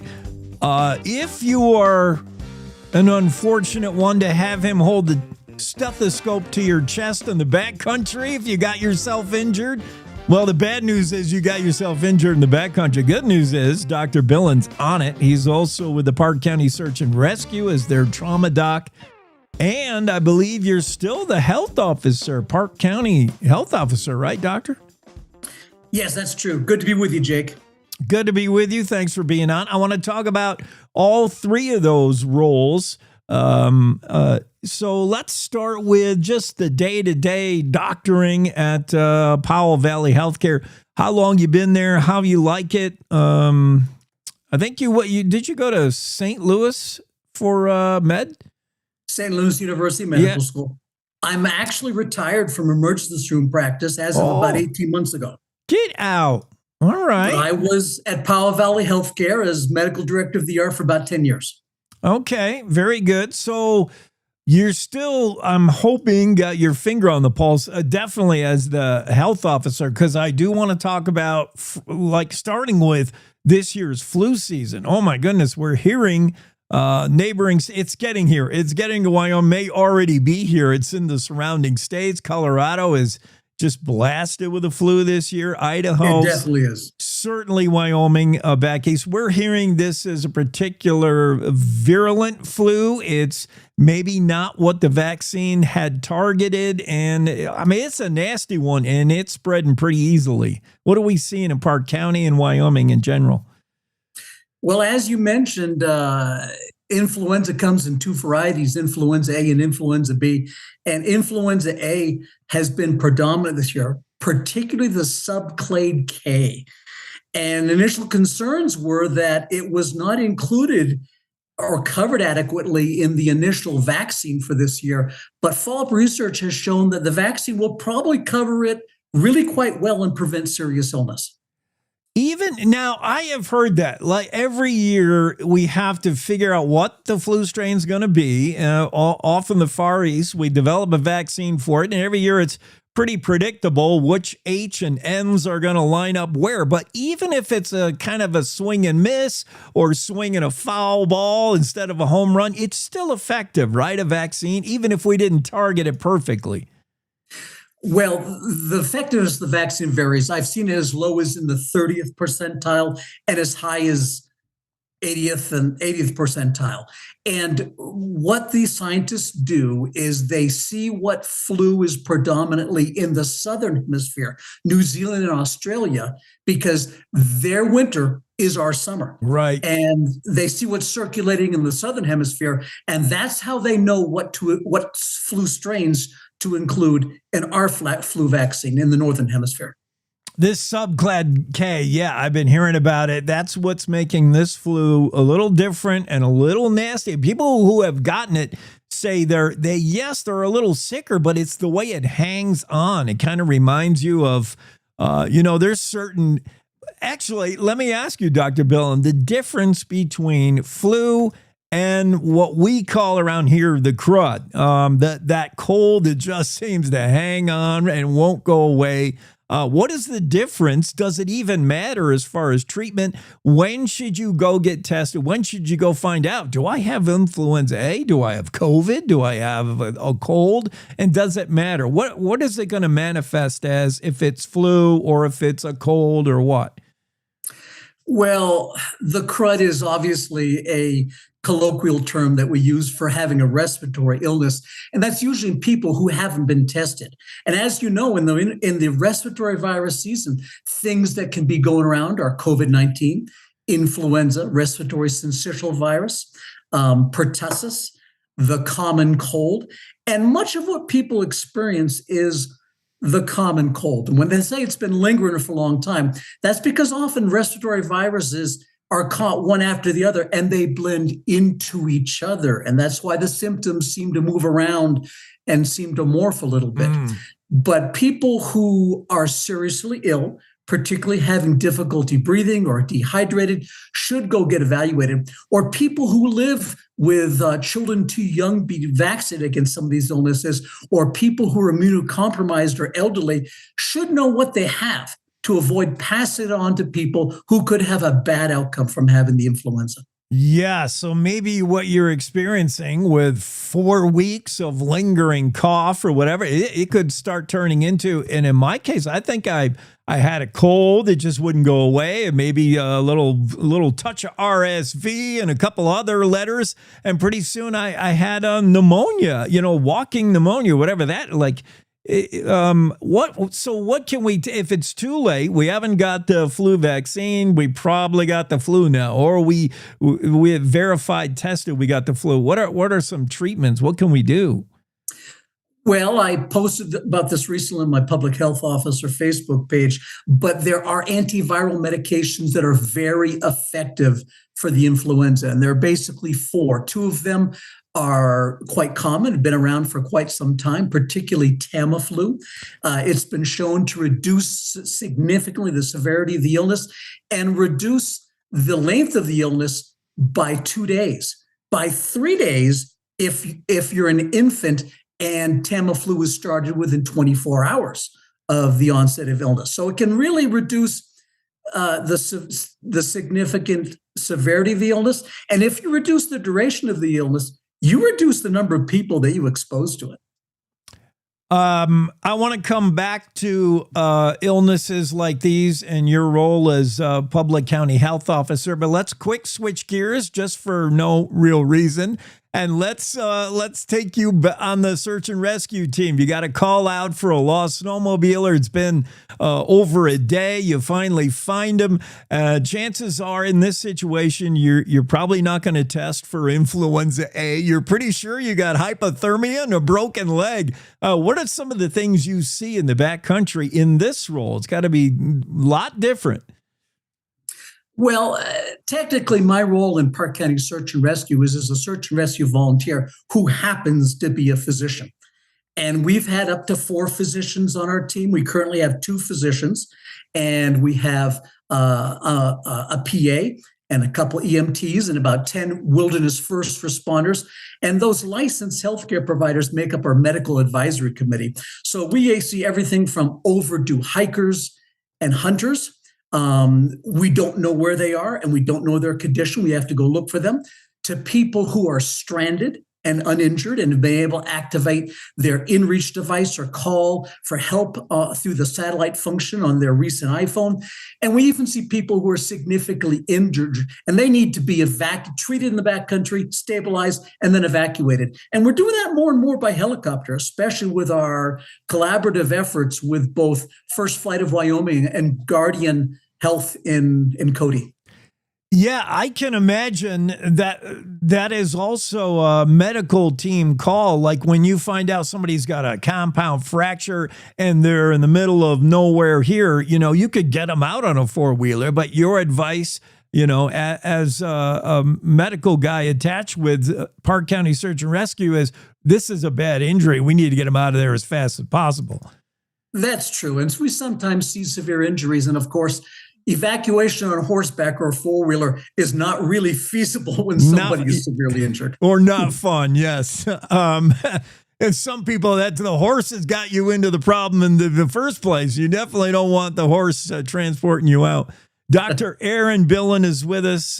He's based in Powell, Park County. I want to go back now to vaccines, vaccination. What do you make of this RFK Jr.'s childhood immunization schedule, of revamping of that? Is that, what do you know of it? What do you like? What do you not like? I mean, what do you make of this? It's weird. Well, in December, about December 13th, the administration issued a memorandum instructing Health and Human Services to review the childhood immunization schedule. And this review was completed by 2 political employees and done in a month. And then the acting director of the CDC, early in January, signed an order making it the new recommended child immunization schedule. Now, the interesting thing is, it was a significant departure from how immunization schedules have been determined in the past. And the way this has been done in the past is the Advisory Committee on Immunization Practices, or ACIP, ACIP. They meet and they are industry experts in science and pediatrics, immunization, and they make recommendations, and these recommendations have to be accepted by the CDC. Now, if you remember, the Secretary of Health and Human Services dismissed the entire ACIP committee quite some time ago and replaced them with with people of his own choosing. But in this case, ACIP was bypassed totally. And this review was conducted by 2 individuals, and I don't believe they even had medical backgrounds. So they compared us to 20 different peer countries. The important thing to remember is every single one of these peer countries, and these are not third world countries, but developed nations, they have universal health care. And that creates an apples to oranges comparison. We don't have universal health care in the United States. For instance, they dropped hepatitis B off the recommended schedule for all infants. Well, when you have universal health care, every woman gets prenatal care and is screened for hepatitis B. But in the United States, up to 15% of women deliver babies without ever having been screened for hepatitis B. And up to 1 million people die in the United States due to the cirrhosis and hepatitis B and the hepatocellular carcinoma that hepatitis B and hepatitis C cause. And so this is a real issue. And as you know, both the American Academy of Pediatrics and the American Academy of Family Physicians now have their own recommended immunization schedules. Interesting. And it differs from the CDC. Yeah, interesting times we're living in. CDC and RFK Jr.'s childhood immunization schedule that leaves off a whole bunch of shots. Now, there are anti-vaxxers. There are people that feel that our kids get too many shots and what may be in those shots, autism. We're not going to go down that road, but let's talk about... We'd be here all day, Jake. We would be here all day. Let's talk about, though, seriously, the anti-vaxxers and some people that are not only just anti, but suspicious of vaccination. And we're seeing the resurgence of measles as a result. It began in western Texas, and it's in Wyoming now. I think it's in Park County. Cases of measles we thought we'd never see again. Yeah, we've had, in 2025, we had 15 cases of measles in Wyoming, with 5 in Fremont County recently, and 1 case in Park County even more recently. And I did an update on Facebook this morning. They have a very large, significant outbreak in South Carolina. They now have 646 cases in this outbreak, with 500 people in isolation and 500 people in quarantine, 33 people in isolation. So it is a significant problem and has been positively tied to lowering vaccination rates. Which I don't know if this has anything to do with it, but it reminds me of that whole pandemic era of the COVID. Wyoming is a state that has a lot of people that were very suspicious of the vaccine. They had questions about what COVID-19 was. And nobody tells us how to do anything in Wyoming. We're very independent. We don't like. So I was wondering, in Park County, obviously, as your role, health officer, you probably saw an enormous amount of pushback regarding the vaccine, and people just flat out didn't want to get it. They were questioning it. Where, as a health officer, it's a tough place to be. It's a hot seat, Dr. Billin. That's true. I personally am not a believer in vaccine mandates. People are allowed to have their own beliefs. But when you're a healthcare provider in a clinic or hospital, that's a different situation. You've made the decision to be involved in the healthcare of the public. And unfortunately, during the pandemic, I saw people who quit their jobs in healthcare rather than comply with the federally mandated vaccination for healthcare workers. And it's unfortunate, but the whole thing led to people having less faith in vaccines and less faith in the health professions in general. Yeah. Well, solving healthcare and even paying for it, insurance, it is a complex deal. Rural healthcare, that part that was in the big, beautiful bill, some money coming to Wyoming, that's a positive thing, because Wyoming is very positive thing. Wyoming's so rural. I mean, just getting access to healthcare is not easy. And the interesting thing is, people ask, well, is this going to affect us in Wyoming? Well, we're the least populated state in the union, and whatever happens nationwide, we need to keep an eye on, because it's going to happen in Wyoming eventually, but it'll probably happen to us a lot later than the rest of the country because we are so sparsely populated.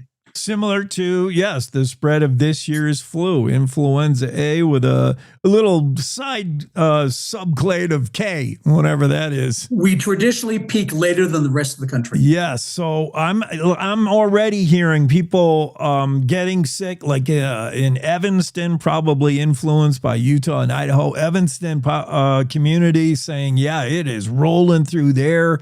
And it's something you just can't shake. Some people have been tested and they say it isn't influenza A and it isn't COVID either. But whatever it is, yeah, go seek professional medical advice. Get tested, get fixed up. One last thing, because it's in the news, Dr. Billin, I don't even know if this is in your wheelhouse, but I need a subscription for ivermectin. Is this something that doctors should be prescribing, or can I just go get it? Or should we even be using horse dewormer for anything on a human?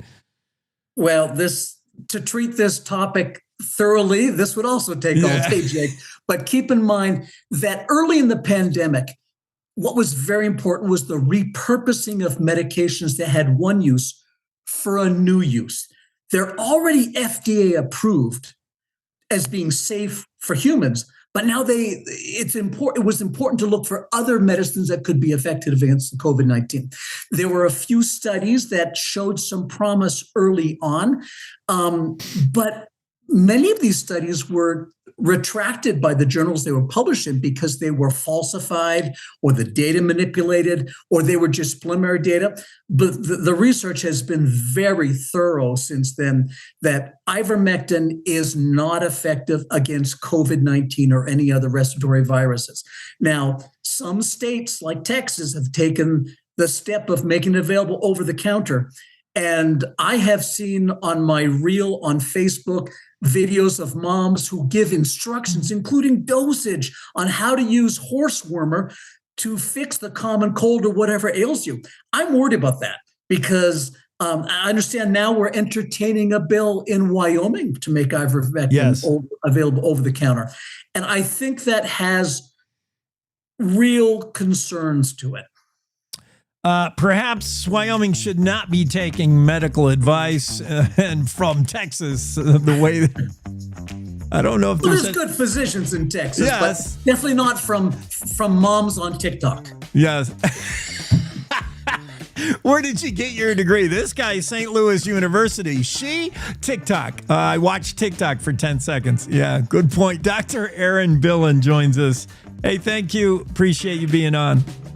Jake, it's good to be with you. Thank you very much. All right. We got to take a quick break. I got more guests and more coming up this hour. We're jam-packed on this Wednesday show right after these. Welcome to The Jake Show on Cowboy State Daily, Wyoming's daily dose of raw, unfiltered, and occasionally uncomfortable truth. I don't do talking points. I do reality. No spin, no fluff, just Jake. Local issues, national nonsense, and zero BS. It's truth, sarcasm, and grit, shaken, not stirred. I just call it like I see it, and I see a lot of Let's just say I see a lot. From the capital to the county fair, if it matters to Wyoming, Jake's got something to say, and he's not asking permission. The West was built by people who weren't afraid to speak up. I'm just keeping the tradition alive. The Jake Show. Weekdays on CowboyStateDaily.com and wherever you get your dose of reality. Not for the easily rattled. Perfect for everyone else. This is the Cowboy State Daily Radio Network. Nestled between Casper Mountain and the North Platte River, you'll find the heart of Wyoming, with a bustling downtown centered around our outdoor haven. Casper is for adventurers, freedom seekers, and rule breakers who find beauty off the beaten path.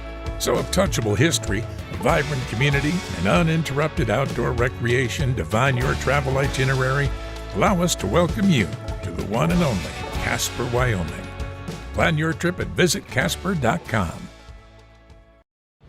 All right, look at you taking the stairs. Who are you? We're your lungs. We are proud of you for quitting smoking, but you still may be at risk for lung cancer. A routine cancer scan can detect it early when it's more curable. Good to know. Well, I gotta go somewhere. So do we. Listen to your lungs. Get a routine screening that could save your life. Talk to your doctor and learn more at savedbythescan.org. I think I finally found. Hey, how you doing? Hey, Mason. Hey, Mason. Got a new house. It's looking pretty cool so far. A place that I call home. I'm teaching Louise how to cook some lasagna. It only takes a spark to make a fire such.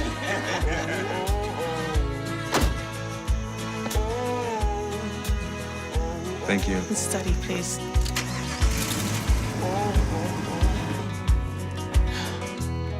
I think I finally found a place to make my own.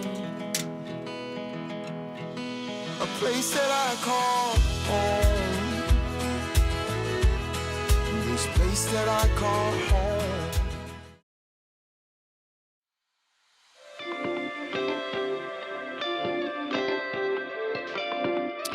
Getting back to it on the Cowboy State Daily Show on a Wednesday, we get Andrew Chimka into the discussion. Andrew's the director of product management at LinkedIn. We're going to talk about AI, artificial intelligence, what a game changer it is. AI is a lot more than just watching a spirited game of Android soccer and watching the things fall over. AI is more than self-medicating on the internet, and it's more than understanding that the hit #1 country song in America was written and performed by a machine. AI has useful roles, man, especially for you small businesses. And they've done the research at LinkedIn. 3 out of 4 U.S. businesses say hiring is a huge issue. Finding qualified employees.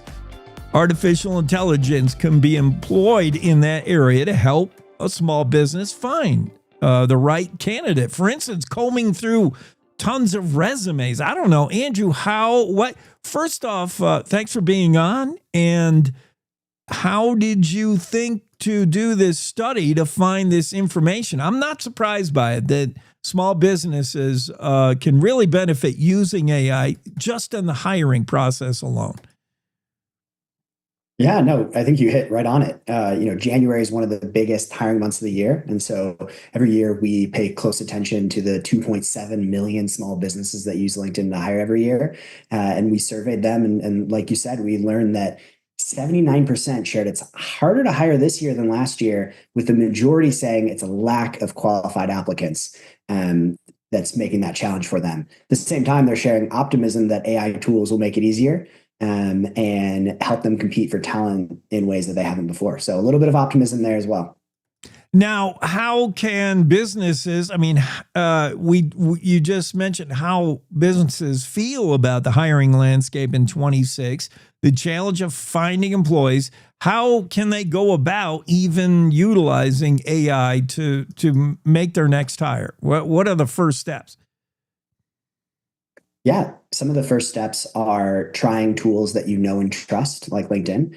One area where we see small businesses really are finding a lot of value is just in that resume review process that you mentioned. If you're a small business owner and you need to grow your business and get clients and manage inventory and do all of that, but you also need to hire someone because you're down an employee or you're growing too quickly and you just have too much work to do. When do you have time to review that stack of resumes? AI can instantly review them, and we're finding in our research that 60% are saying it's helping them find more qualified people, helping them notice details they might have missed in those resumes.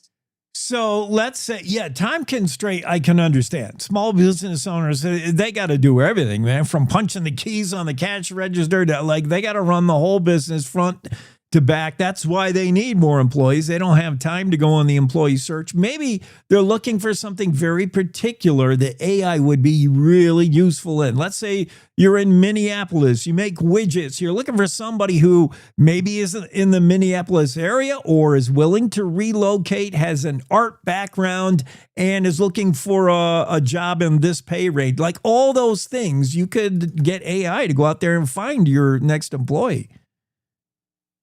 Yeah, that's exactly right. And we built a tool called LinkedIn Hiring Pro that does that. So all it takes is really just adding in that job title. So you can write in, Minneapolis fidget maker, if you will, and it will Hiring Pro will craft a job description for you. It'll take everything it knows about your company, all the skills that are being posted for similar jobs, and craft a personalized job description that's also local to the area. Once you're happy with it, you can say, make some tweaks, change it, post it. And Hiring Pro is going to go out and try and find people that it thinks you might like. and you can share feedback. It'll say, do you like this person? And you can say, no, I need more years of experience. And it'll learn as you go, as you share feedback. And then as applications come in and it's learned who you like, it'll start sorting your applications based on what you've shared, what's learned that you're looking for. And it makes your process of hiring so much easier.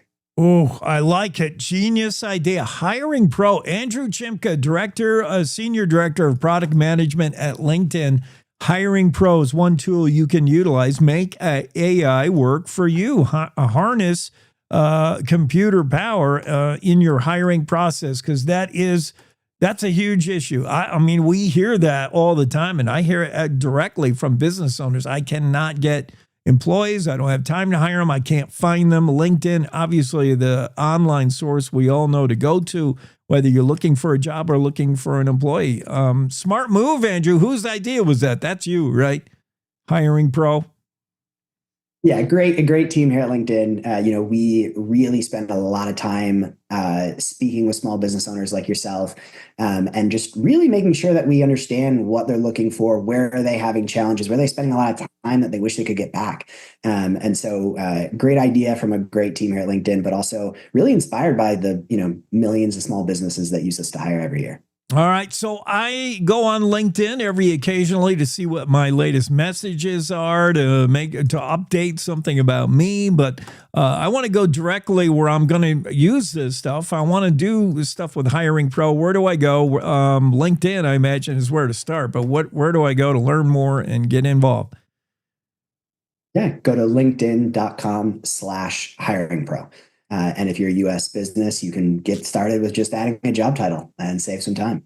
All right. I like it. Anything else, Andrew? No.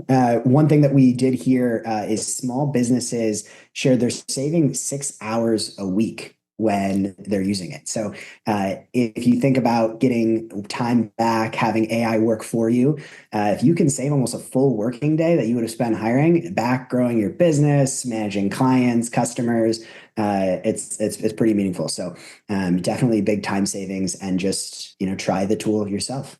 Yeah, it makes sense, because I've had people on the show that talk about how they've used AI to draft a marketing campaign, how you would use AI for all different aspects of your business. Well, one aspect of your business is HR. Maybe you don't have an HR, somebody in HR, a director of your HR department. You use AI and use LinkedIn Hiring Pro. Good idea. Time saver. And get hired up, get staffed up. Andrew, thanks for being on. Thanks so much for having us. You bet. Take care. LinkedIn Senior Product Management.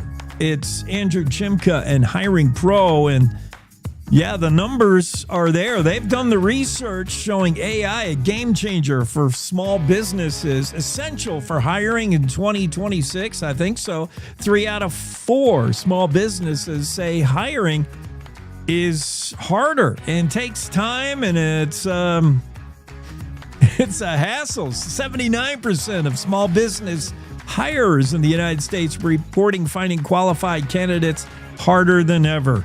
Finding a needle in a haystack is something AI was designed for. Check out LinkedIn.com, LinkedIn/Hiring Pro. Start there if you're a small business. Coming back right after this quick break. Oh, look, another national expert explaining Wyoming. Bless their hearts. Look, don't rely on national experts. We do it all ourselves at Cowboy State Daily Radio. Real news for real Wyomingites who actually live here. We tell it like it is, with headlines that hit harder than a spring blizzard and commentary that cuts through all the bull. Cowboy State Daily Radio. It's Wyoming news. No filter, no fluff, no kidding. You're listening to the Cowboy State Daily Radio Network. Wyoming is a place of unlimited potential, a place that inspires us to dream. Since 2014, Wyo Lotto has given back over $180 million to our great state through transfers, winnings, commissions, and more. Dollars that have gone directly into your cities, towns, and counties. Dollars that have changed lives and set dreams in motion. Thank you, Wyoming, for a legendary 10 years. We can't wait to dream up what's next.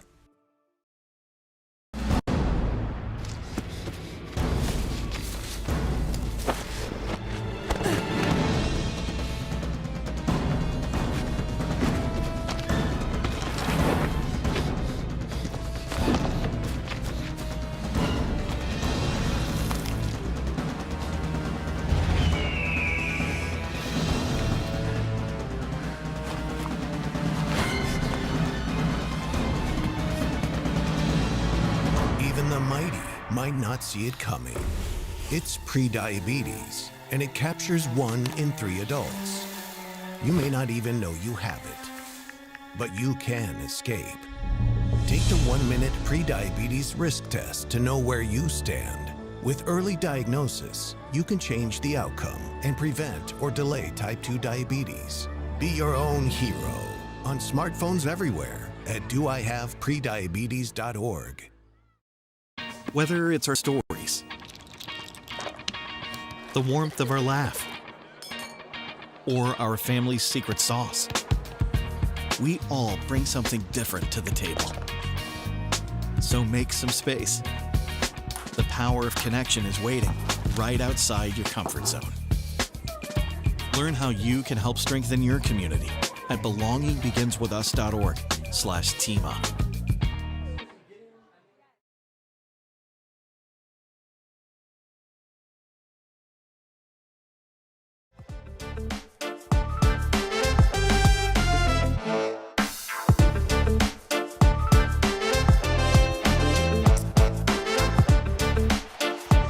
Yeah, getting back to it, back after it on a Cowboy State Daily Wednesday. Appreciate you being with us. U.S. Supreme Court expected to rule on President Trump's tariffs today. What will that mean? I know he wants to whack France with a big tariff on wine because Macron won't join his Israel club. I know that's a lot to digest. Yes, U.S. Supreme Court expected to rule on whether the tariffs imposed by President Trump are legal, are legit. We're going to go, you know what we ought to do? I'm starving. We need to go get some breakfast. How about that? We're going to head to Espi's for breakfast. That's in Cheyenne, by the way. Todd Espinoza is with us, and we're going to talk about the famed restaurant in Cheyenne that has a signboard outside, a signage board that's as spicy as their famous green chili breakfast burrito. And it's the invention and the sense of humor of the owner, Todd Espinoza, I assume, although Todd may have help coming up crafting those funny quips on the sign. Todd, thanks for being there. How's the business? How's the breakfast rush right now? Oh, it's great, Jake. I got some great crew here, so I'm able to go away and talk to you for a few minutes. Yeah, you put down the skillet, pick up the pen, and write out the next line. You know, it reminds me, obviously, you know, the signboard reminds me of what churches do. There's a lot of times a church will have those funny things on there. Where did you get the idea? Was that sign always there when you bought this? You came in and took this place over from another restaurant, right? Yeah, that is correct. 2020, actually 6 years, February. Wow. And it was the old Burger Inn. But yeah, the sign was already there, and pretty bland for the first couple months, and I wanted to spice it up, so I started putting just humor up on the board, and people loved it. So been moving that way forward since. So funny. And I have shared my admiration as someone who occasionally attempts humor and how impossible it is to do in this day and age. You cannot do humor anymore. It's not safe. If someone's always offended, somebody's triggered, somebody feels like they're the brunt of that joke, somehow you navigate it expertly, Todd. Even if it's somewhat political, and you don't really do political humor, you manage to just make humor that everyone can laugh at, and hardly anyone feels it has to voice an objection to. We'll talk about those few cases where somebody didn't like it, but for the most part, what would you say? 99.9% your humor goes over really well. People love it. Oh yeah. In Wyoming here, we're not real, concerned about, the other views, and we like to have fun, and we're not very politically correct here. In Wyoming, we know how to laugh and have fun about things. So I've only had like 2 negative responses through the years of putting up these signs. And I do try to keep it within the lines, and make sure that I'm not offending anybody. But every once in a while, like you said, yes, somebody can be.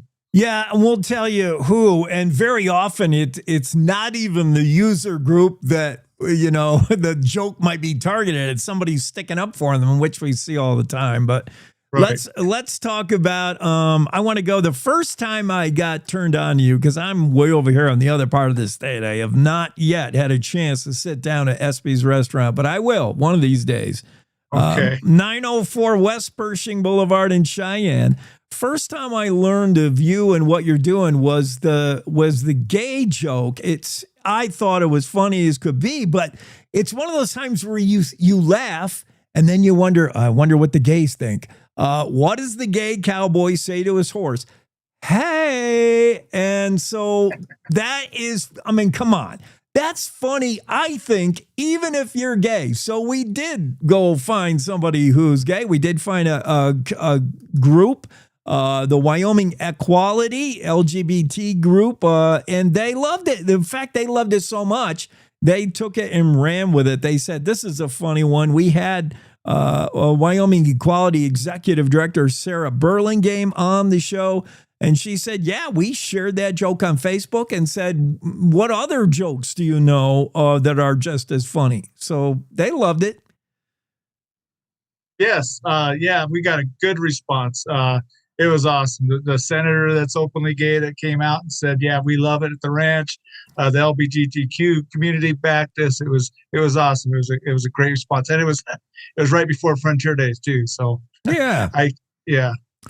Sometimes your humor is, obviously sometimes the humor is edgy. Sometimes the humor is ahead of the curve. I got to say, when I read the latest sign, I don't know if this is still up, but it was the sign regarding Minnesota daycare. It was actually before I was even digesting the news that Minnesota daycare fraud issue was even a thing. This is, going back a few weeks. Your sign, I am so broke, moving to Minnesota, opening a daycare. I didn't get it when I read it. I'm like, what?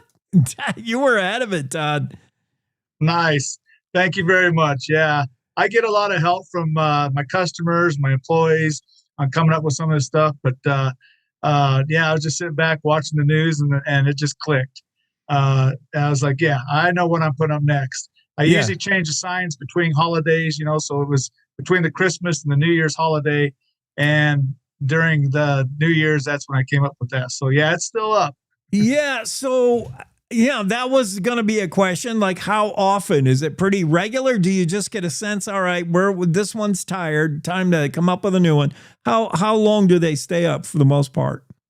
Well, like I said, I got to put up a sign saying that we're going to be closed for a certain day or a certain weekend, during the 3-day weekends and stuff like that. So that's usually, I let it stay up for up to 3 months at a time in between the holidays. So that's how often I change them. All right. Now, have you found that any particular sign message, any joke actually drives business? I mean, it's fun to get noticed. You're in the news, you're in the media. It all works to get you another burrito out the door. But does it really well? Like, do some signs you're like, holy cow, for those 3 weeks, it was crazy. Actually, I had one up at where my chicken strip sales tripled. And that one was quoted as chicken gets fired, chicken is broke, chicken strips for $7.49. Yes. Yeah. Renee Jean had that story November of 2023. I'll share that sign. Yeah, that sign worked, maybe because there was actually a price in there, but yeah, that's a funny one. Yeah. Yep. Yep. It was like I said, my chicken sales tripled. I had to bump up my sales through my vendor, and it was amazing how it affected my sales. All right, let's talk about now. Almost every time the joke lands, there's hardly anybody, like you said, Wyoming. We got a sense of humor in Wyoming. All right. That's what's required. But once in a while, there is somebody who may reach out, a phone call, an email saying, hey, that was offensive. And I'm talking about the dial 111. What was that joke? Okay. Well, it was taco emergency. Dial 911. Yes. JAUN. And amazingly enough, I put other signs up like, oh, I wonder how this is going to go with the community, and nothing. But that one, I had one person on social media just put the word racist. And obviously my last name is Espinoza. And actually the person who told me about the joke is a Hispanic. And then I got another lady who called me on the phone, and I tried, calming her down and trying to, tell her, hey, it's just a joke, man. But she just kept on going on and on. But those are the only two negative response I've ever gotten on any of my billboards. So yep. I mean, you're never going to please anybody. And, whether you're Shane Gillis or Nikki Glazer, you're probably you're going to have way more people that don't like the joke or don't get the joke. But yeah, Todd is able to do it, really navigate humor really well. So what do you, how many letters do you have? I'm asking the stupidest questions, but I'm interested to know, like, are your jokes, do they have to fit within the framework of how many words you can make or how many letters? That is correct. And that's why I had to abbreviate, Minneapolis. And, I have to abbreviate things, and I have to come up with things.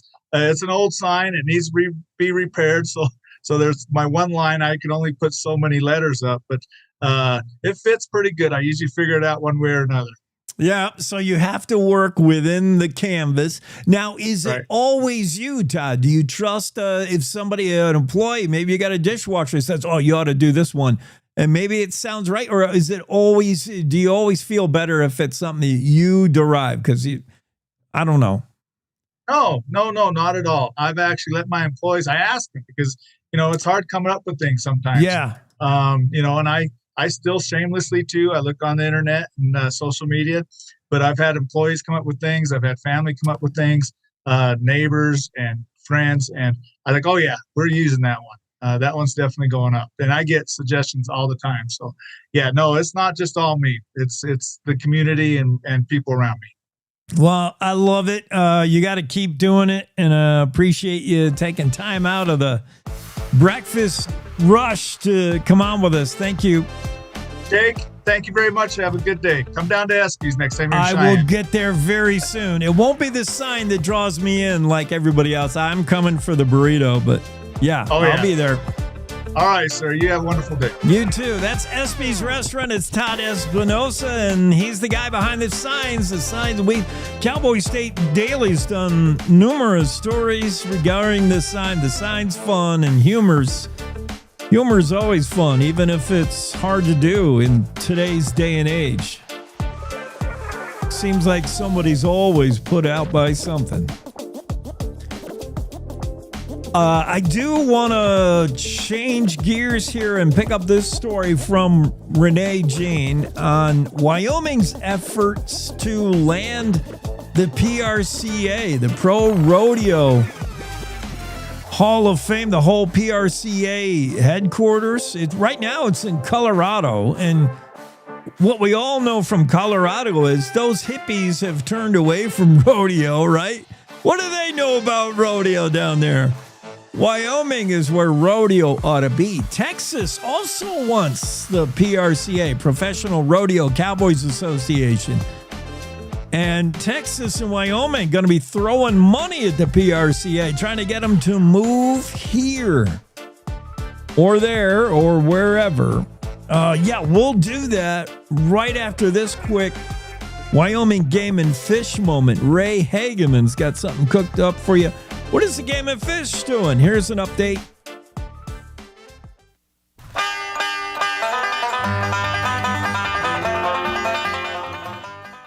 Hi, I'm Ray Hageman, and this is the Wyoming Outdoorsman.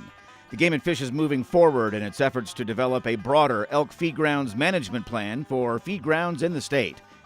Stay tuned.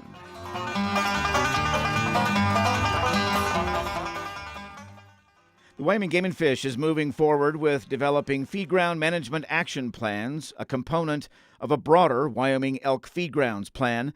As part of the Game and Fish's statewide chronic wasting disease management plan, the Wyoming Elk Feed Grounds Plan was established to guide the department's overall and long-term approach to elk management for the 21 feed grounds in the state. The Wyoming Game and Fish Commission approved the final draft of this strategy in March 2024 after nearly 4 years of collaboration with over 60 volunteer stakeholders. The department will work with stakeholders and the public to address concerns and priorities. The department is committed to management of the state's feed grounds in an adaptable manner using the best science available.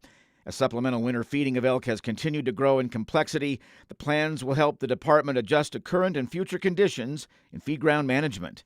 Specific feed ground management plans will be developed for each of the 6 elk herds and their corresponding feed grounds in the Jackson and Pinedale regions, and will be a playbook of strategies guiding feed ground management through biological, social, and economic factors, designed to be adaptable as on-the-ground conditions change and science emerges.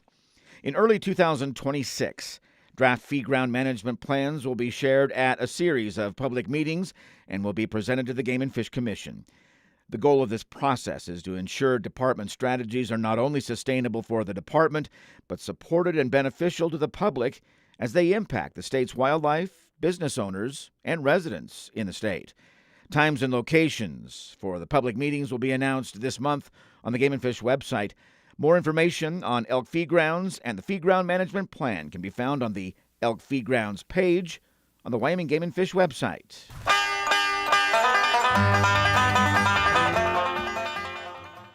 The Wyoming Outdoorsman is a program produced by the Wyoming Game and Fish Department. Thanks for listening. I'm Ray Hageman.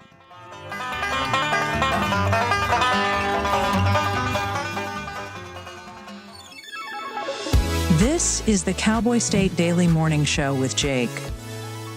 Thank you, Ray. Thank you, Game and Fish. Yeah, so Renee Jean's story about how the Joint Appropriations Committee busy slashing a lot of funds and funding out of the budget. And we've talked about that a bunch. But one area where the Appropriations Committee seems to be inclined to spend money is towards attracting the PRCA. Wyoming has included $15 million in its draft budget appropriations bill to sweeten the pot when it comes to attracting the PRCA to Wyoming. There was news late last year that the PRCA was thinking about considering moving from Colorado. I think they've hit a physical max limitation as to what they can do in their headquarter facilities. They were not able to expand, so they were contemplating a move from Colorado to maybe another state. And what states say rodeo, like Wyoming, Texas, Oklahoma, maybe? Texas apparently is interested as well. Now, there's been no official word from the PRCA that they are intending to move, in fact, and would move outside of Colorado. But there is efforts in Wyoming to attract the PRCA here. Senator Mike Garreau, Democrat Jackson, made the motion to approve Governor Mark Gordon's request for $15 million in the budget, seconded by Senator Ogden Driscoll, Republican Devil's Tower.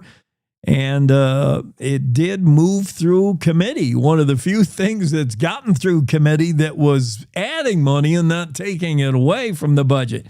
Appropriations Committee seems that they're okay with spending $15 million to attract the PRCA to Wyoming. Now, where in Wyoming would it move? You would presume the Cheyenne area, which would keep it close to the Front Range, close to the more trafficked places. After all, Cheyenne is the home of Cheyenne Frontiers Day, the daddy of them all. But I also hear murmurings that the folks up in Cody would love to be the home, the new home of the PRCA headquarters. So, yeah, where's it going to go? As long as it's not Texas, right? Texas wants the PRCA as well. Driscoll urged his fellow lawmakers to consider this once-in-a-generational opportunity to attract the PRCA here. He said, I can tell you this, the PRCA has been approached by multiple other states, multiple other towns and entities. It's a cherry project that everybody wants. and pointed out specifically was Texas's interest in getting the PRCA here. That story's in the Cowboy State Daily, written by Renee Jean. Another story I'm reading that popped in Cowboy State Daily over the last 24 hours. Dale Killingbeck's story on the Casper man injured in an explosion. 30-year-old Casper man recovering in a Denver hospital.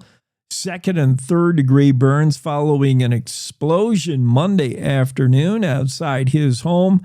The 30-year-old man recovering, it's Norman Edward Cardinal III. Norman Cardinal was flown to UC Health Burn and Frostbite Center suffering from second and third degree burns. His sister Sydney Cardinal said he's doing well, going through a painful recovery process. Man, I heard that burn and burn treatment is one of the more painful things you could ever undergo. Casper Fire Department responded to the explosion, still investigating what caused it, but I'm thinking had to do with what Cardinal does for a living. He works for an outfit that repairs gas pumps. So I would think, look no further. That's what caused the explosion, the work he was doing, perhaps on gas pumps. A GoFundMe has been established by Sydney, the sister, to help her brother deal with the family's house payment and other extra costs while he's out of work. Major explosion, and we wish Norman a quick recovery. Platte County officials, the county commission, they're meeting the other day to, Platte County commissioners passing unanimously approving new wind and solar energy regulations. Yesterday's meeting is very interesting, and I want to dig more into that tomorrow, but right now we're out of time. David Madison had that story. Read up on that, and we'll talk about it tomorrow, same time. Meanwhile, have a great Wednesday. Cowboy State Daily Show, signing off. Good morning. This is the Cowboy State Daily Morning Show with Jake. The new way, Wyoming.